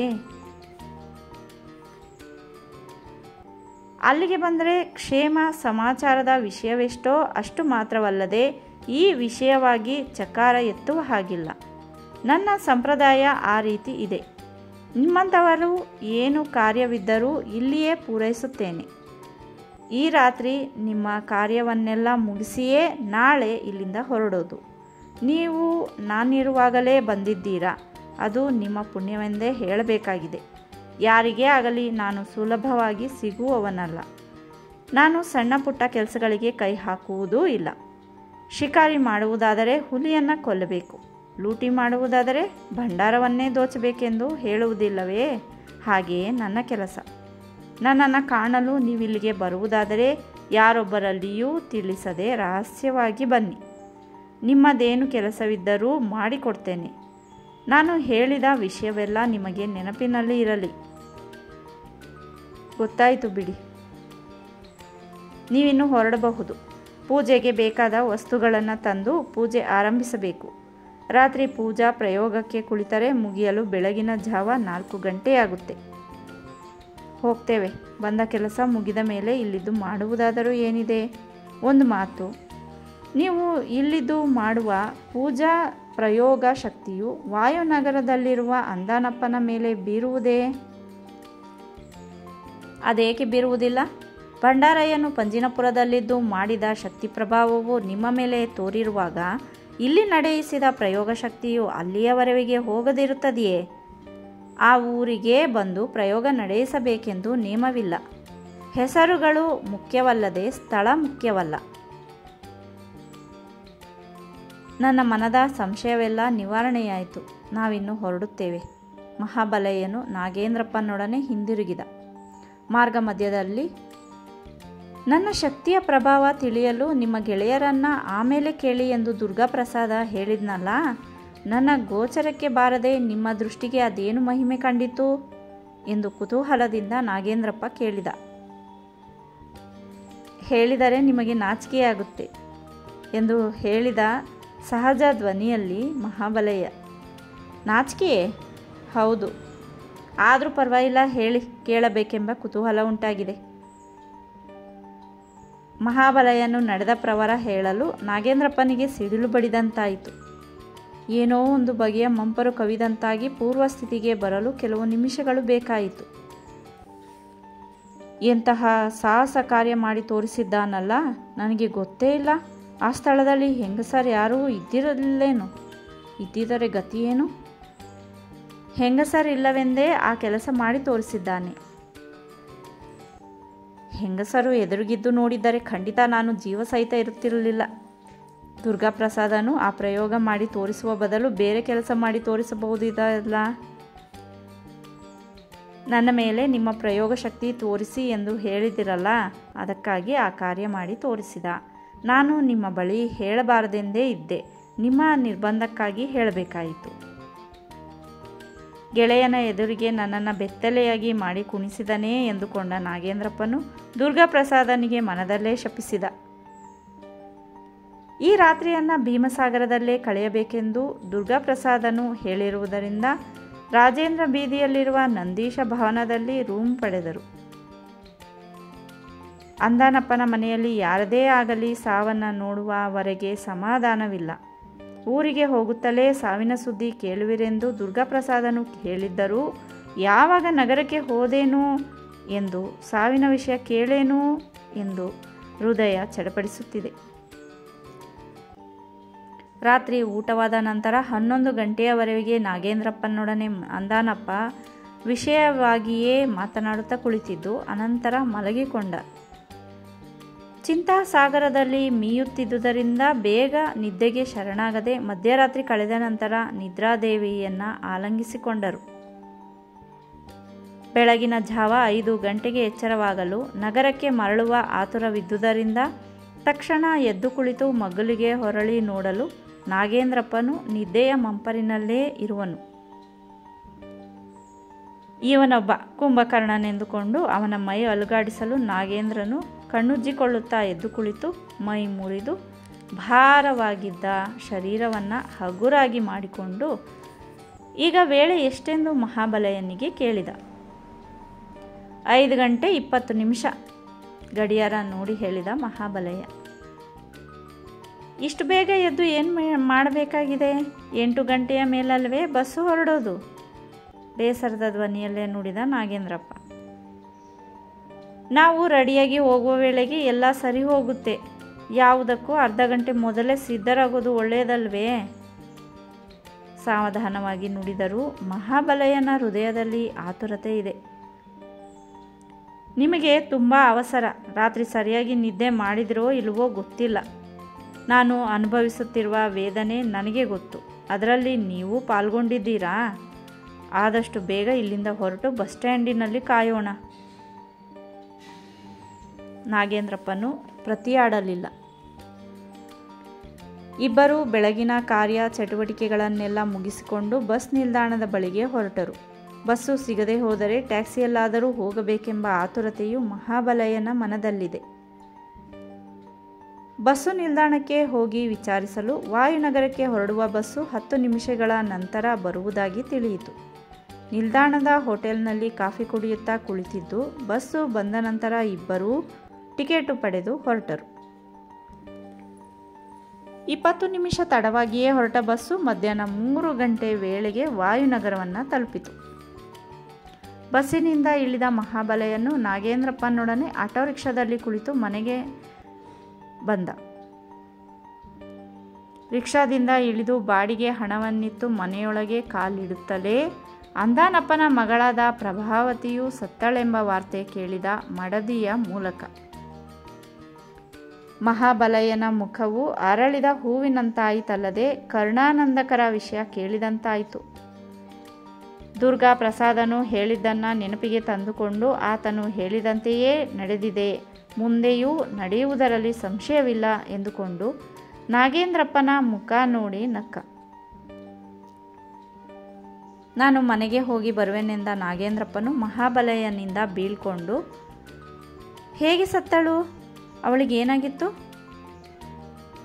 ಮಹಾಬಲಯ ಕೇಳಿದ. ರಾತ್ರಿ ಊಟ ಮಾಡಿ ಮಲಗುವಾಗ ಚೆನ್ನಾಗಿದ್ದವಳು 12 ಗಂಟೆ ವೇಳೆಗೆ ಎದ್ದು ಹುಚ್ಚಾಬಟ್ಟೆ ಮಾತನಾಡುತ್ತಾ ದೆವ್ವ ಕುಣಿದ ಹಾಗೆ ಕುಣಿದಳಂತೆ.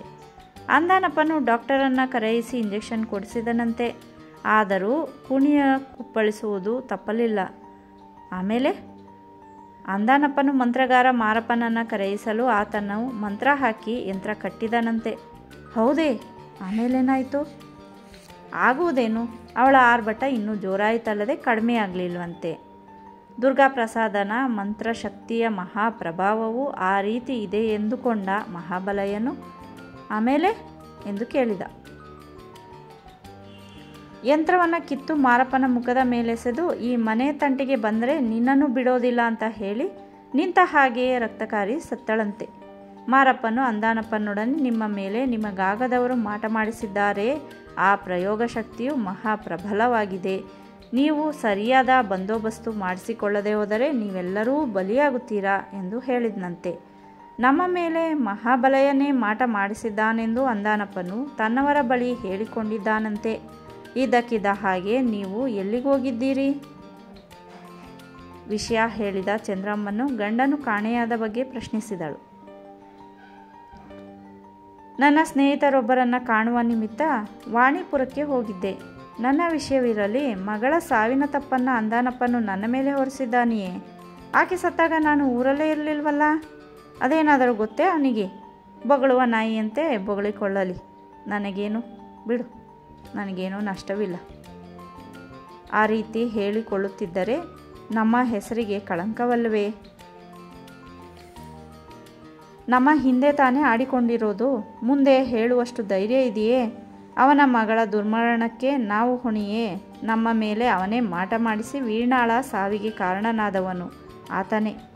ಆ ಪ್ರತಿಫಲವನ್ನು ಈಗ ಅನುಭವಿಸಿದ. ಇಲ್ಲಿಗೆ ಮುಗಿಯದೆ ಮುಂದೆ ಇನ್ನೂ ಅನುಭವಿಸುವನು. ನೀನೇ ನೋಡ್ತಿರು. ದುರ್ಗಾ ಪ್ರಸಾದನು ತನ್ನ ಮಂತ್ರಶಕ್ತಿಯ ಮಹಾಪ್ರಯೋಗ ನಡೆಸಿರುವುದರಿಂದ ಅಂದಾನಪ್ಪ ನಾದಿಯಾಗಿ ಅವನ ಮನೆಯವರೆಲ್ಲರೂ ಬಲಿಯಾಗುವುದರಲ್ಲಿ ಸಂದೇಹವಿಲ್ಲ.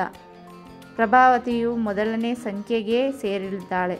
ಮುಂದೆ ನಮಗೇನೂ ತೊಂದರೆ ಬರಬಾರದೆಂದು ಯೋಚನೆ ಮಹಾಬಲೆಯನ ಮನದಲ್ಲಿದೆ. ತಾನು ದುರ್ಗಾಪ್ರಸಾದನಿಗೆ 15,000 ರೂಪಾಯಿ ಕೊಟ್ಟಿದ್ದಕ್ಕೂ ಸಾರ್ಥಕವಾಯಿತೆಂದುಕೊಂಡಿದ್ದಾನೆ. ಇನ್ನು ಕೆಲವು ದಿನಗಳಲ್ಲಿ ತಪ್ಪಿದರೆ ಹಲವು ತಿಂಗಳುಗಳಲ್ಲಿ ಅಂದಾನಪ್ಪನ ಮನೆಯು ಮಸಣವಾಗುವುದರಲ್ಲಿ ಸಂದೇಹವಿಲ್ಲವೆಂದುಕೊಂಡಿರುವನು.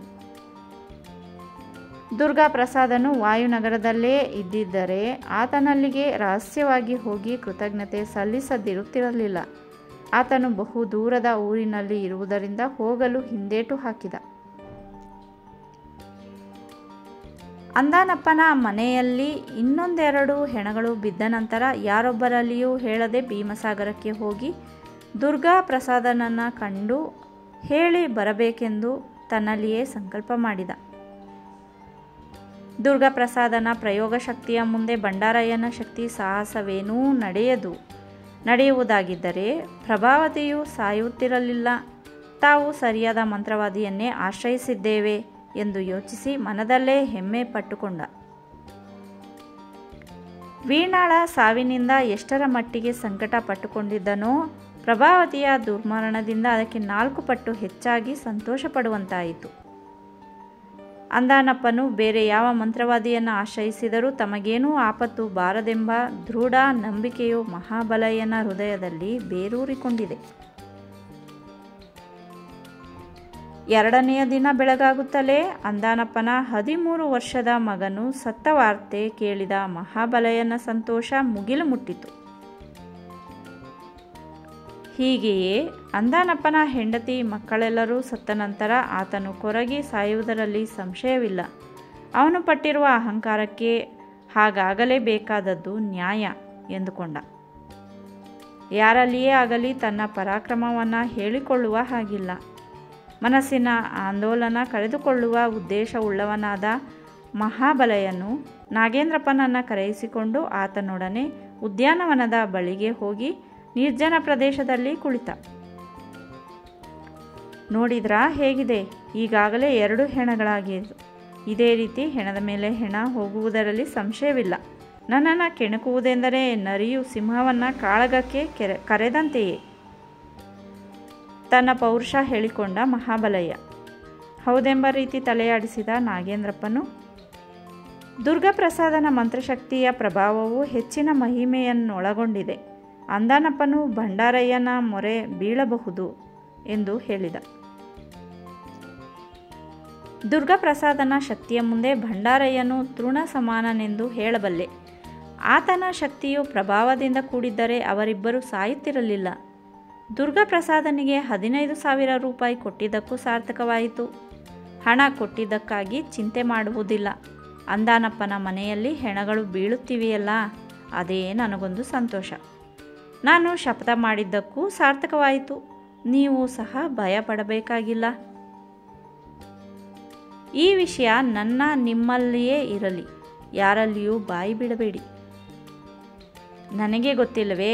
ಬಾಯಿ ಬಿಡುವುದಕ್ಕಾಗಿದ್ದರೆ ನನ್ನ ಹೆಂಡತಿ ಮಕ್ಕಳ ಮುಂದೆ ಯಾವಾಗಲೂ ಹೇಳುತ್ತಿದ್ದೆ. ನಿಮ್ಮದೇ ಕೈವಾಡವೆಂದು ಅಂದಾನಪ್ಪನಿಗೆ ತಿಳಿದಿರುತ್ತೆ. ಆದರೂ ನನಗೇನು ಮಾಡುವ ಹಾಗಿದ್ದಾನೆ? ನನ್ನನ್ನು ಕೆಣಕಿ ಬದುಕುವುದುಂಟೆ? ಅಂದಾನಪ್ಪನ ಮಕ್ಕಳಿಬ್ಬರೂ 3 ದಿನಗಳಲ್ಲಿಯೇ ಮೃತ್ಯುವಿಗೆ ಈಡಾಗಿರುವುದರಿಂದ ಮಿಕ್ಕವರೂ ಹಾಗೆ ಸಾಯುತ್ತಾರೆಂಬ ಭಾವನೆ ತಾಳಿ ಮಹಾಬಲೆಯನ್ನು ವಿಜಯ ಗರ್ವದಿಂದ ಮಾತನಾಡುತ್ತಿರುವನು. ಮಹಾಬಲಯ್ಯನಿಗೆ ವ್ಯತಿರಿಕ್ತವಾಗಿ ಮಾತನಾಡದೆ ನಾಗೇಂದ್ರಪ್ಪನು ಆತನು ಹೇಳಿದಕ್ಕೆಲ್ಲ ಹೂಗುಟ್ಟುತ್ತಿರುವನು. 1.5 ಗಂಟೆ ಕಾಲ ತನ್ನ ಪೌರುಷ ಹೇಳಿಕೊಂಡ ಮಹಾಬಲಯ್ಯನು ಅನಂತರ ನಾಗೇಂದ್ರಪ್ಪನೊಡನೆ ಅಲ್ಲಿಂದ ಹೊರಟು ಹೋಟೆಲಿಗೆ ಕರೆದುಕೊಂಡು ಹೋಗಿ ಕಾಫಿ ತಿಂಡಿ ಕೊಡಿಸಿ ಬಳಿಕ ಆತನನ್ನು ಬೀಳ್ಕೊಟ್ಟು ತನ್ನ ಮನೆಗೆ ಮರಳಿದ. ನಾಗೇಂದ್ರಪ್ಪನ ಬಳಿ ಮಾತನಾಡಿದ್ದರಿಂದ ಆತನಿಗೆ ಏನೋ ಒಂದು ವಿಧದಲ್ಲಿ ಸಮಾಧಾನ ಉಂಟಾಗಿದೆ. ಇನ್ನು 3-4 ದಿನಗಳಲ್ಲಿ ಇನ್ನೊಂದು ಸಾವಿನ ಸುದ್ದಿ ಕೇಳುವೆನೆಂಬ ನಂಬಿಕೆ ತಾಳಿರುವನು. ಹೆಂಡತಿ ಮಕ್ಕಳ ಬಳಿ ಅಂದಾನಪ್ಪನ ಮಗನು ಸತ್ತ ವಿಷಯವಾಗಿ ಮಾತನಾಡಿದರೂ ದುರ್ಗಾಪ್ರಸಾದನ ಹೆಸರು ಎತ್ತಲಿಲ್ಲ. ಸಾಯಂಕಾಲ 5 ಗಂಟೆಯ ನಂತರ ನಾಗೇಂದ್ರಪ್ಪನು ಬರಲು ಏನೋ ವಿಶೇಷ ವಾರ್ತೆ ತಂದಿದ್ದಾನೆಂದುಕೊಂಡ ಮಹಾಬಲಯ್ಯನು ಉಡುಪುಗಳನ್ನು ತೊಟ್ಟು ಆತನ ಜೊತೆಗೆ ಹೊರಗೆ ನಡೆದ. ಕೊಂಚ ದೂರ ಹೋದ ನಂತರ ಮಹಾಬಲಯ್ಯನು, ಇದ್ದಕ್ಕಿದ್ದ ಹಾಗೆ ಬಂದಿದ್ದೀರಲ್ಲ, ಏನು ವಿಶೇಷ? ನೀವು ಬಂದದ್ದು ನೋಡಿ ಹೊಸ ಸುದ್ದಿ ಹೇಳಲು ಬಂದಿದ್ದೀರೆಂದು ಭಾವಿಸಿದೆ ಎಂದು ಕೇಳಿದ. ಹೊಸ ಸುದ್ದಿ ಹೇಳುವುದಕ್ಕಾಗಿಯೇ ಬಂದಿದ್ದೇನೆ, ನಾಗೇಂದ್ರಪ್ಪ ನುಡಿದ. ಏನು ಹೊಸ ಸುದ್ದಿ? ಅಂದಾನಪ್ಪನ ವಿಷಯವೇ? ಹೌದು. ಏನು ವಿಷಯ? ರಸ್ತೆಯಲ್ಲೆಲ್ಲ ಹೇಳುವುದಿಲ್ಲ, ಪಾರ್ಕಿನ ಒಳಗೆ ಹೋಗೋಣ. ಇಬ್ಬರೂ ಉದ್ಯಾನವನದ ಬಳಿಗೆ ಹೋಗಿ ಜನಸಂಚಾರವಿಲ್ಲದ ಒಂದು ಕಡೆ ಹುಲ್ಲಿನ ಮೇಲೆ ಕುಳಿತರು. ವಿಷಯ ತಿಳಿಯುವ ಆತುರವಿದ್ದುದರಿಂದ ಮಹಾಬಲಯ್ಯನು ಮುಂದಾಗಿಯೇ ಪ್ರಶ್ನಿಸಿದ. ಅಂದಾನಪ್ಪನ ಮಗನ ಅಂತ್ಯಕ್ರಿಯೆಗಾಗಿ ಚಿತ್ರಾಪುರದಿಂದ ಲೋಕಯ್ಯನೆಂಬುವನು ಬಂದಿದ್ದಾನೆ. ಆತನ ಮುಂದೆ ಅಂದಾನಪ್ಪನು ನಮ್ಮ ಮೇಲೆ ಮಹಾಬಲಯ್ಯನು ಮಾಟ ಮಾಡಿಸಿದ್ದಾನೆ, ಆ ಫಲವಾಗಿಯೇ ಮಕ್ಕಳಿಬ್ಬರು ಏಕಾಏಕಿ ಸತ್ತರೆಂದು ಹೇಳಿದಂತೆ. ಮಹಾಬಲಯ್ಯನನ್ನು ವಿಚಾರಿಸಿಕೊಳ್ಳುತ್ತೇನೆಂದು ಲೋಕಯ್ಯನು ಹೇಳಿದನೇ? ಹಾಗೇನು ಹೇಳಲಿಲ್ಲ, ಮತ್ತೇನೆಂದು ಹೇಳಿದ?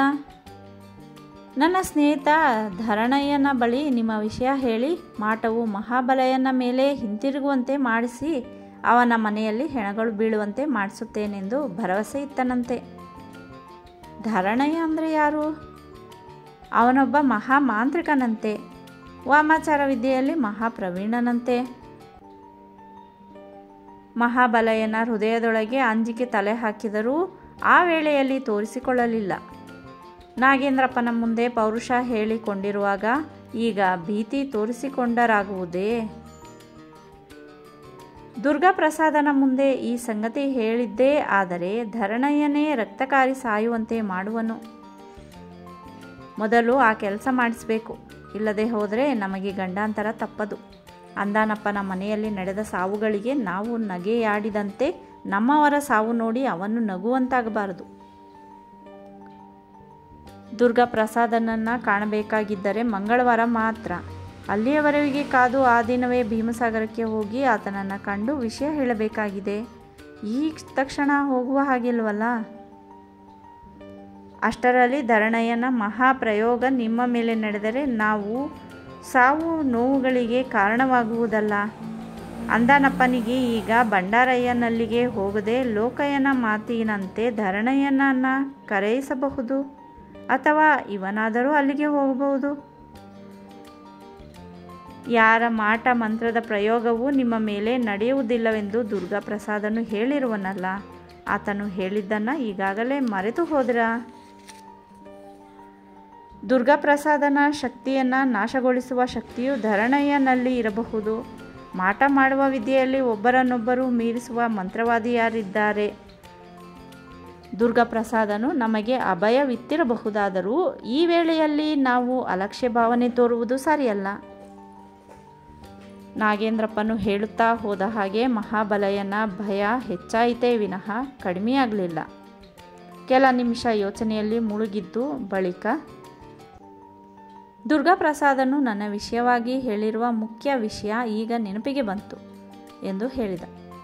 ಏನು ವಿಷಯ? ಅಂದಾನಪ್ಪನು ಯಾವ ಮಂತ್ರವಾದಿಯನ್ನೇ ಆಶ್ರಯಿಸಲಿ, ಆ ಮಂತ್ರವಾದಿಯು ಎಂತಹ ಶಕ್ತಿಯನ್ನೇ ನಿಮ್ಮ ಮೇಲೆ ಬಿಡಲಿ, ನಿಮಗೆ ತಾತ್ಕಾಲಿಕವಾಗಿ ತೊಂದರೆ ಸಂಭವಿಸುವುದಲ್ಲದೆ ಪ್ರಾಣಾಪಾಯವೇನೂ ಸಂಭವಿಸುವುದಿಲ್ಲವೆಂದು ಹೇಳಿದ್ದಾನೆ. ಅವನೇನು ಬೇಕಾದರೂ ಮಾಡಿಕೊಳ್ಳಲಿ, ನಾನು ಹೆದರುವುದಿಲ್ಲ. ಆದರೂ ಮಂಗಳವಾರ ಭೀಮಸಾಗರಕ್ಕೆ ಹೋಗಿ ಬರೋಣ. ಹೋಗುವುದೇ ಸರಿಯೆಂದು ನನ್ನ ಭಾವನೆ. ಮಂಗಳವಾರವೇ ಆತನನ್ನು ಕಾಣಬೇಕಾಗಿರುವುದರಿಂದ ಅಲ್ಲಿಯವರೆಗೆ ಕಾಯಬೇಕಾಗಿದೆ. ಅಂದಾನಪ್ಪನ ಮನೆಯನ್ನು ಸ್ಮಶಾನವನ್ನಾಗಿ ಮಾಡುವವರೆಗೆ ಬಿಡುವುದಿಲ್ಲವೆಂದು ಪ್ರತಿಜ್ಞೆ ಮಾಡಿದ್ದೇನೆ. ಆ ಶಪಥ ನೆರವೇರುವವರೆಗೆ ಬಿಡಲಾರೆ. ಅಂದಾನಪ್ಪನು ಜೀವಸಹಿತ ಇರುವವರೆಗೆ ನಮಗೆ ತೊಂದರೆ ತಪ್ಪದು. ಮುಖ್ಯವಾಗಿ ಅವನು ಸಾಯಬೇಕು. ಅಂದು ನನ್ನ ಮನೆಯಲ್ಲಿ ನಡೆದುದನ್ನು ಜ್ಞಾಪಿಸಿಕೊಂಡರೆ ಈಗಲೂ ಮೈ ಜುಮ್ಮನ್ನುತ್ತೆ. 1 ಗಂಟೆ ಕಾಲ ಇಬ್ಬರೂ ಅಂದಾನಪ್ಪನ ವಿಷಯವಾಗಿಯೇ ಮಾತನಾಡುತ್ತಾ ಕುಳಿತಿದ್ದು ಬಳಿಕ ಅಲ್ಲಿಂದ ಹೊರಟರು. ಮಹಾಬಲಯ್ಯನ ಹೃದಯದಲ್ಲಿ ಭೀತಿಯ ಸೆಲೆಯಾಡುತ್ತಲೇ ಇದೆ.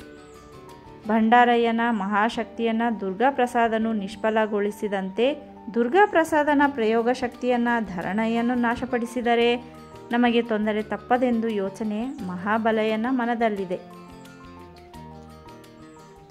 ದುರ್ಗಾಪ್ರಸಾದನು ಅಭಯವಿತ್ತಿದ್ದರೂ ಭೀತಿಯ ಕಳವಳವು ಸೆರೆ ಹಿಡಿದು ಚಿಂತಾಪರನನ್ನಾಗಿ ಮಾಡಿದೆ. ನಾಗೇಂದ್ರಪ್ಪನನ್ನು ಬೀಳ್ಕೊಟ್ಟು ಮನೆಗೆ ಬಂದು ಆ ಚಿಂತೆಯಲ್ಲಿಯೇ ಕುಳಿತ. ತನ್ನ ಮನೆಯಲ್ಲಿ ಸಾವು ಸಂಭವಿಸಿದರೆ ಅಂದಾನಪ್ಪನು ಚಪ್ಪಾಳೆ ಹೊಡೆದು ನಗುವಂತಾಗುವುದು, ಅಲ್ಲಿಯವರೆಗೆ ಅವಕಾಶ ಕೊಡಬಾರದೆಂದುಕೊಂಡಿದ್ದಾನೆ. ದುರ್ಗಾಪ್ರಸಾದನಂತೆ ನಾನೊಬ್ಬ ಮಂತ್ರವಾದಿಯಾಗಿದ್ದರೆ ಅಂದಾನಪ್ಪನ ಸಹಿತ ಅವನ ಮನೆಯವರೆಲ್ಲರೂ ಒಂದೇ ಸಾರಿಗೆ ರಕ್ತಕಾರಿ ಸಾಯುವಂತೆ ಮಾಡುತ್ತಿದ್ದೆ ಎಂದುಕೊಳ್ಳುವನು. ನಾಗೇಂದ್ರಪ್ಪನು ಧರಣಯ್ಯನ ವಿಷಯ ಹೇಳಿದ್ದರಿಂದ ಆತನ ಹೆಸರು ಮಹಾಬಲಯ್ಯನ ಹೃತ್ಪಟಲದಲ್ಲಿ ನೆಲೆಯಾಗಿ ನಿಂತು ಕಳವಳಕ್ಕೆ ಈಡು ಮಾಡಿದೆ. ಅವನಿಗೆ ಊಟೋಪಚಾರವೇ ಬೇಡವಾಯಿತು. ಆ ರಾತ್ರಿಯೆಲ್ಲ ಆತನಿಗೆ ನಿದ್ದೆ ಇಲ್ಲ.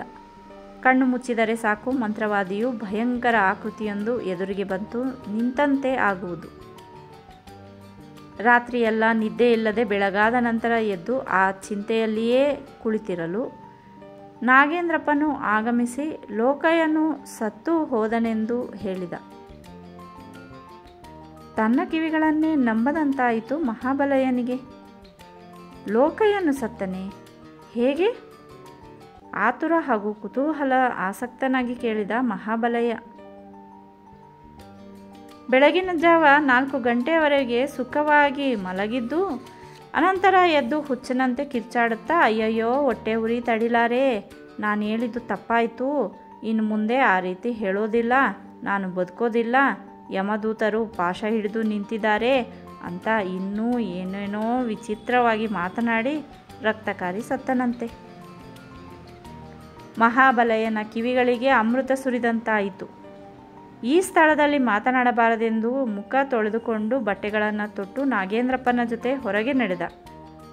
ಕೊಂಚ ದೂರ ಸಾಗುತ್ತಲೇ, ಹೇಗಿದೆ ದುರ್ಗಾಪ್ರಸಾದನ ಮಹಾಪ್ರಯೋಗದ ಪ್ರಭಾವ? ನನ್ನನ್ನು ಸಾಯಿಸುತ್ತೇನೆಂದು ಯಾರು ಹೇಳಿದರೂ ಸರಿಯೇ, ಅವರೇ ರಕ್ತಕಾರಿ ಸಾಯ್ತಾರೆ. ಲೋಕಯ್ಯನ ಉದಾಹರಣೆಯೊಂದೇ ಸಾಕು, ನಾನು ನಿನ್ನೆ ಹೇಳಲಿಲ್ಲವೇ ಎಂದು ಹೆಮ್ಮೆಯಿಂದ ಹೇಳಿದ. ಹೌದೆಂದು ತಲೆಯಾಡಿಸಿದ ನಾಗೇಂದ್ರಪ್ಪ. ಹೋಟೆಲ್ಗೆ ಹೋಗಿ ಚಿರೋಟಿ, ಕೇಸರಿಬಾತು ಮತ್ತಿತರ ಸಿಹಿ ಪದಾರ್ಥಗಳನ್ನು ಕೊಡಿಸಿ ತಾನು ತಿಂದು ತೃಪ್ತಿಪಡಿಸಿದ. ಬಿಲ್ಲಿನ ಹಣವನ್ನಿತ್ತು ಹೋಟೆಲ್ನಿಂದ ಹೊರಬಂದ ನಂತರ ಮಹಾಬಲಯ್ಯನು ನನ್ನ ಮೇಲೆ ಧರಣಯ್ಯನೇ ಆಗಲಿ ತನ್ನ ಪ್ರಯೋಗ ಶಕ್ತಿ ತೋರಲು ಬಂದರೆ ಅವನು ಸಹ ಲೋಕಯ್ಯನಂತೆ ರಕ್ತಕಾರಿ ಸಾಯುವನು. ನಿನ್ನೆ ನೀವು ಧರಣಯ್ಯನ ವಿಷಯ ಹೇಳಿದ ನಂತರ ನಮ್ಮ ಪರಿಣಾಮವೇನಾಗುವುದೋ ಎಂದು ಭೀತಿಯ ಕಳವಳದಲ್ಲಿ ಮುಳುಗಿದ್ದೆ. ಈಗ ಆ ಕಳವಳವೆಲ್ಲ ಮೈ ಬಿಟ್ಟು ಹೋಯಿತು. ಮುಂದೆ ಯಾರೇನು ಹೇಳಿದರೂ ನಾನು ಭಯ ಪಡುವುದಿಲ್ಲ ಎಂದು ಹೇಳಿದ. ನನಗೂ ಒಂದು ವಿಧದಲ್ಲಿ ಭಯವೇ ಇತ್ತು. ಲೋಕಯ್ಯನು ಸತ್ತ ಸುದ್ದಿ ಕೇಳಿ ದುರ್ಗಾಪ್ರಸಾದನ ಶಕ್ತಿಯ ಮುಂದೆ ಯಾರ ಶಕ್ತಿಯೂ ನಡೆಯದೆಂದುಕೊಂಡೆ ಎಂದು ಹೇಳಿದ ನಾಗೇಂದ್ರಪ್ಪ. ಅಂದಾನಪ್ಪನಿಗೆ ಬೆಂಬಲವಾಗಿ ಯಾರೊಬ್ಬರೂ ಮಾತನಾಡುವುದಿಲ್ಲ. ಮಾತನಾಡಿದರೆ ಮರಣವೆಂದು ಗೊತ್ತಾಗಿ ಹೋಗಿದೆ. ಮಾತನಾಡುತ್ತಲೇ ಮಹಾಬಲಯ್ಯನ ಮನೆಯವರೆಗೆ ಬಂದ ನಾಗೇಂದ್ರಪ್ಪನು ಆತನನ್ನು ಅಲ್ಲಿ ಬಿಟ್ಟು ತನ್ನ ಮನೆ ದಾರಿ ಹಿಡಿದು ಹೊರಟು ಹೋದ. ಮಹಾಬಲಯ್ಯನ ಸಂತೋಷ ಮುಗಿಲು ಮುಟ್ಟಿದೆ. ಲೋಕಯ್ಯನು ಸತ್ತು ಹೋದ್ದರಿಂದ ದುರ್ಗಾಪ್ರಸಾದನಲ್ಲಿಗೆ ಹೋಗುವ ಅವಶ್ಯಕತೆ ಇಲ್ಲವೆಂದುಕೊಂಡಿದ್ದಾನೆ. ಅಂದಾನಪ್ಪನ ಮನೆಯವರು ಒಬ್ಬೊಬ್ಬರಾಗಿ ಸಾಯುವ ಬದಲು ಎಲ್ಲರೂ ಒಂದೇ ಸಾರಿಗೆ ಸಾಯಬಾರದೇ? ದುರ್ಗಾಪ್ರಸಾದನು ಆ ರೀತಿ ಪ್ರಯೋಗ ನಡೆಸಬಾರದೇಕೆ ಎಂದು ತನ್ನಲ್ಲಿಯೇ ಯೋಚಿಸಿಕೊಂಡ. ದುರ್ಗಾಪ್ರಸಾದನು ನಗರದಲ್ಲೇ ಇದ್ದಿದ್ದರೆ ಅವನಲ್ಲಿಗೆ ಹೋಗಿ ತನ್ನ ಮನದ ಅಭಿಪ್ರಾಯ ಹೇಳಿಕೊಳ್ಳುತ್ತಿದ್ದ. ಆತನು ಭೀಮಸಾಗರದಲ್ಲಿ ಇರುವುದರಿಂದ ಮೇಲಾಗಿ ಮಂಗಳವಾರವೇ ಆತನನ್ನು ಕಾಣಬೇಕಾಗಿರುವುದರಿಂದ ಮಹಾಬಲಯ್ಯನು ತನ್ನ ಬಯಕೆಯನ್ನು ಅವನ ಬಳಿ ಹೇಳುವ ಹಾಗಿಲ್ಲ. 3 ದಿನಗಳು ಕಳೆದವು. ಆ ಅವಧಿಯಲ್ಲಿ ಹೇಳಿಕೊಳ್ಳುವಂತಹ ಘಟನೆ ಏನೂ ನಡೆಯಲಿಲ್ಲ.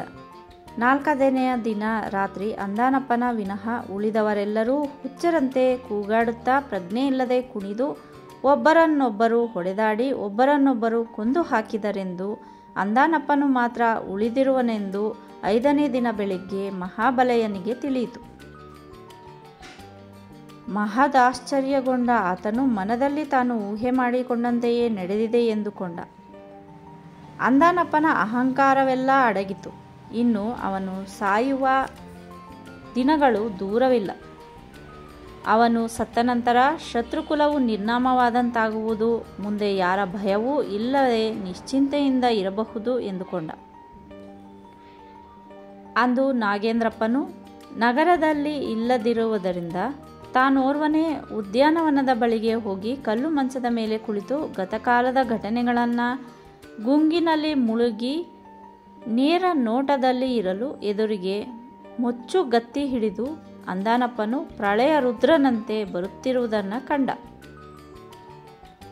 ಆ ಭಯಂಕರ ನೋಟವನ್ನು ನೋಡುತ್ತಲೇ ಭೀತಿಯಿಂದ ತಳಮಳಗೊಂಡ ಮಹಾಬಲಯ್ಯನು ಇವನು ನನ್ನನ್ನು ಕೊಲ್ಲುವುದಕ್ಕಾಗಿಯೇ ಬರುತ್ತಿದ್ದಾನೆಂದು ತಿಳಿದು ಇಲ್ಲಿಂದ ತಪ್ಪಿಸಿಕೊಂಡು ಹೋಗದೇ ಇದ್ದರೆ ತನ್ನ ಪ್ರಾಣ ಉಳಿಯದೆಂದುಕೊಂಡು ಎದ್ದು ನಿಂತ.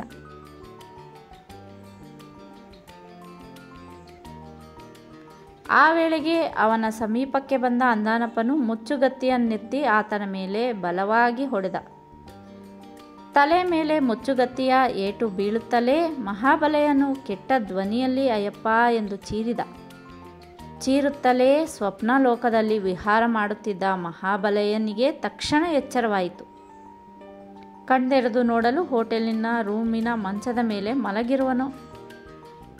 ಮಹಾಬಲಯ್ಯನು ಕಿರಿಚಿಕೊಳ್ಳುತ್ತಲೇ ಪಕ್ಕನೆ ಎಚ್ಚರಗೊಂಡ ನಾಗೇಂದ್ರಪ್ಪನು ಎದ್ದು ಕುಳಿತು ಆತನನ್ನು ಉದ್ದೇಶಿಸಿ, ಹಾಗೇಕೆ ಕಿರಿಚಿಕೊಂಡಿರಿ, ಕನಸು ಬಿದ್ದಿತೇ ಎಂದು ಕೇಳಿದ. ಎದ್ದು ಕುಳಿತ ಮಹಾಬಲಯ್ಯನು ಹೌದೆಂದು ತಲೆಯಾಡಿಸಿ ತಾನು ಕಂಡ ಕನಸಿನ ಘಟನೆಗಳನ್ನು ವಿವರವಾಗಿ ಹೇಳಲು ನಾಗೇಂದ್ರಪ್ಪನು ರೋಮಾಂಚನಗೊಂಡನು. ವೇಳೆ ನೋಡಲು 12:30 ಗಂಟೆಯ ಸಮಯವಾಗಿದೆ. ಅಂದಾನಪ್ಪನ ಯೋಚನೆಯಲ್ಲೇ ಮಲಗಿದ್ದರಿಂದ ಅಂತಹ ಕನಸು ಕಂಡಿರಿ. ಬೆಳಗಾಗಲು ಇನ್ನೂ ವೇಳೆ ಇದೆ. ದೇವರನ್ನು ಸ್ಮರಿಸಿ ಮಲಗಿ ಎಂದು ಹೇಳಿದ ನಾಗೇಂದ್ರಪ್ಪ.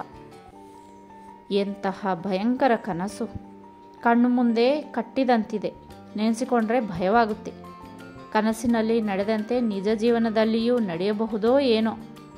ಮುನ್ಸೂಚನೆಯ ಫಲವಾಗಿ ಕನಸು ಬಿದ್ದಿದೆ ಎಂದು ಹೇಳಬಹುದು. ಕನಸಿನ ಘಟನೆಯನ್ನು ಮೆಲುಕು ಹಾಕುತ್ತಲೇ ಹೇಳಿದ ಮಹಾಬಲಯ್ಯ. ಅದೇ ರೀತಿ ನಡೆದರೆ ನನಗೆ ಸಂತೋಷವೇ. ಆದರೆ ಕೊನೆಯಲ್ಲಿ ನಡೆದಂತೆ ನಡೆಯಬಾರದು. ಅಂದಾನಪ್ಪನು ಸತ್ತು ಸಮಾಧಿಯಾಗಬೇಕು. ಹಾಗೆಯೇ ಆಗುತ್ತೆ. ಅವನಿಂದ ಪೆಟ್ಟು ತಿಂದರೂ ನಾನು ಸಾಯಲಿಲ್ಲವಲ್ಲ. ಅಂದಾನಪ್ಪನು ತನ್ನನ್ನು ತಾನೇ ಇರಿದುಕೊಂಡು ಸಾಯುವನು. ನಾಗೇಂದ್ರಪ್ಪನ ಕಣ್ಣುಗಳು ಎಳೆಯುತ್ತಿರುವುದರಿಂದ ಮಾತನಾಡುತ್ತಾ ಕೂರಲು ಮನಸ್ಸಿಲ್ಲ. ಏನು ವಿಷಯವಿದ್ದರೂ ಬೆಳಿಗ್ಗೆ ಮಾತನಾಡೋಣವೆಂದು ಹೇಳಿ ಮುಂದಿನ ಮಾತಿಗೆ ಅವಕಾಶವಿಲ್ಲದೆ ಮಲಗಿ ಮೈಮೇಲೆ ಮುಸುಕು ಎಳೆದುಕೊಂಡ. ಕೆಲ ಹೊತ್ತು ಘಟನೆಯ ಗುಂಗಿನಲ್ಲೇ ಮುಳುಗಿದ್ದ ಮಹಾಬಲಯ್ಯನು ಬೆಳಗಾಗಲು ಇನ್ನೂ ವೇಳೆ ಇದ್ದುದರಿಂದ ಆವರೆಗೆ ಕೂರಲು ಇಷ್ಟಪಡದೆ ಕನಸಿನ ಘಟನೆಯನ್ನು ಮೆಲುಕು ಹಾಕುತ್ತಾ ಹಾಸಿಗೆಯಲ್ಲಿ ಹೊರಳಿದ. ರಾತ್ರಿ 1 ಗಂಟೆ ಸಮಯ. ಅಂದಾನಪ್ಪನಾದಿಯಾಗಿ ಆತನ ಮನೆಯವರೆಲ್ಲರೂ ನಿದ್ರಾದೇವಿಯ ಮಡಿಲಿನಲ್ಲಿದ್ದು ಜಗತ್ತಿನ ವ್ಯಾಪಾರ ವ್ಯವಹಾರಗಳನ್ನು ಮರೆತಿರುವರು. ಆ ಸಮಯದಲ್ಲಿ ಅಂದಾನಪ್ಪನ ಮಗನಾದ ಹರಿನಾಥನು ದಿಗ್ಗನೆ ಎದ್ದು ಕುಳಿತು ಪಕಪಕನೆಂದು ನಗೆಯಾಡಿದ. ಮೈ ಮರೆತು ಮಲಗಿದ್ದ ಅಂದಾನಪ್ಪ ದಂಪತಿಯರಿಗೆ ಹೊಡೆದು ಎಚ್ಚರಿಸಿದಂತಾಯಿತು. ತಕ್ಷಣ ಎದ್ದು ರೂಮಿನ ಬಾಗಿಲು ತೆಗೆದು ಹೊರಗೆ ಬಂದು ದೀಪ ಬೆಳಗಿಸಿ ಮಗನು ಮಲಗಿದ್ದಲ್ಲಿ ದೃಷ್ಟಿ ಹಾಯಿಸಿ ನೋಡಲು ಹರಿನಾಥನು ಅವರ ಕಡೆ ತಿರುಗಿ ನೋಡದೆ ಕೈ ಬೆರಳುಗಳನ್ನು ಆಡಿಸುತ್ತಾ ಮೇಲೆ ನೋಡುತ್ತಿರುವನು. ಹರಿನಾಥನ ಅಕ್ಕ ತಮ್ಮಂದಿರು ತಂಗಿಯರು ಆತನ ನಗುವಿನ ಶಬ್ದಕ್ಕೆ ಬೆಚ್ಚಿಬಿದ್ದು ಅಕ್ಕನ ವಿನಃ ಉಳಿದವರು ಮುಸುಕು ಎಳೆದುಕೊಂಡು ಮಲಗಿದ್ದಾರೆ. ಹರಿನಾಥನಲ್ಲಿಗೆ ಬಂದ ಅಂದಾನಪ್ಪನು ಅವನ ತಲೆ ಮೇಲೆ ಕೈಯಿಟ್ಟು ಹರಿನಾಥ ಎಂದು ಕರೆದ. ತಂದೆಯ ಕಡೆ ತಿರುಗಿಯೂ ನೋಡದ ಹರಿನಾಥನು ಪುನಃ ಹಿಂದಿನಂತೆ ನಗೆಯಾಡಿ ನಾನು ಬರ್ತೇನೆ, ಈಗಲೇ ಬರ್ತೇನೆ ಎಂದು ಹೇಳಿ ಎದ್ದು ನಿಂತ.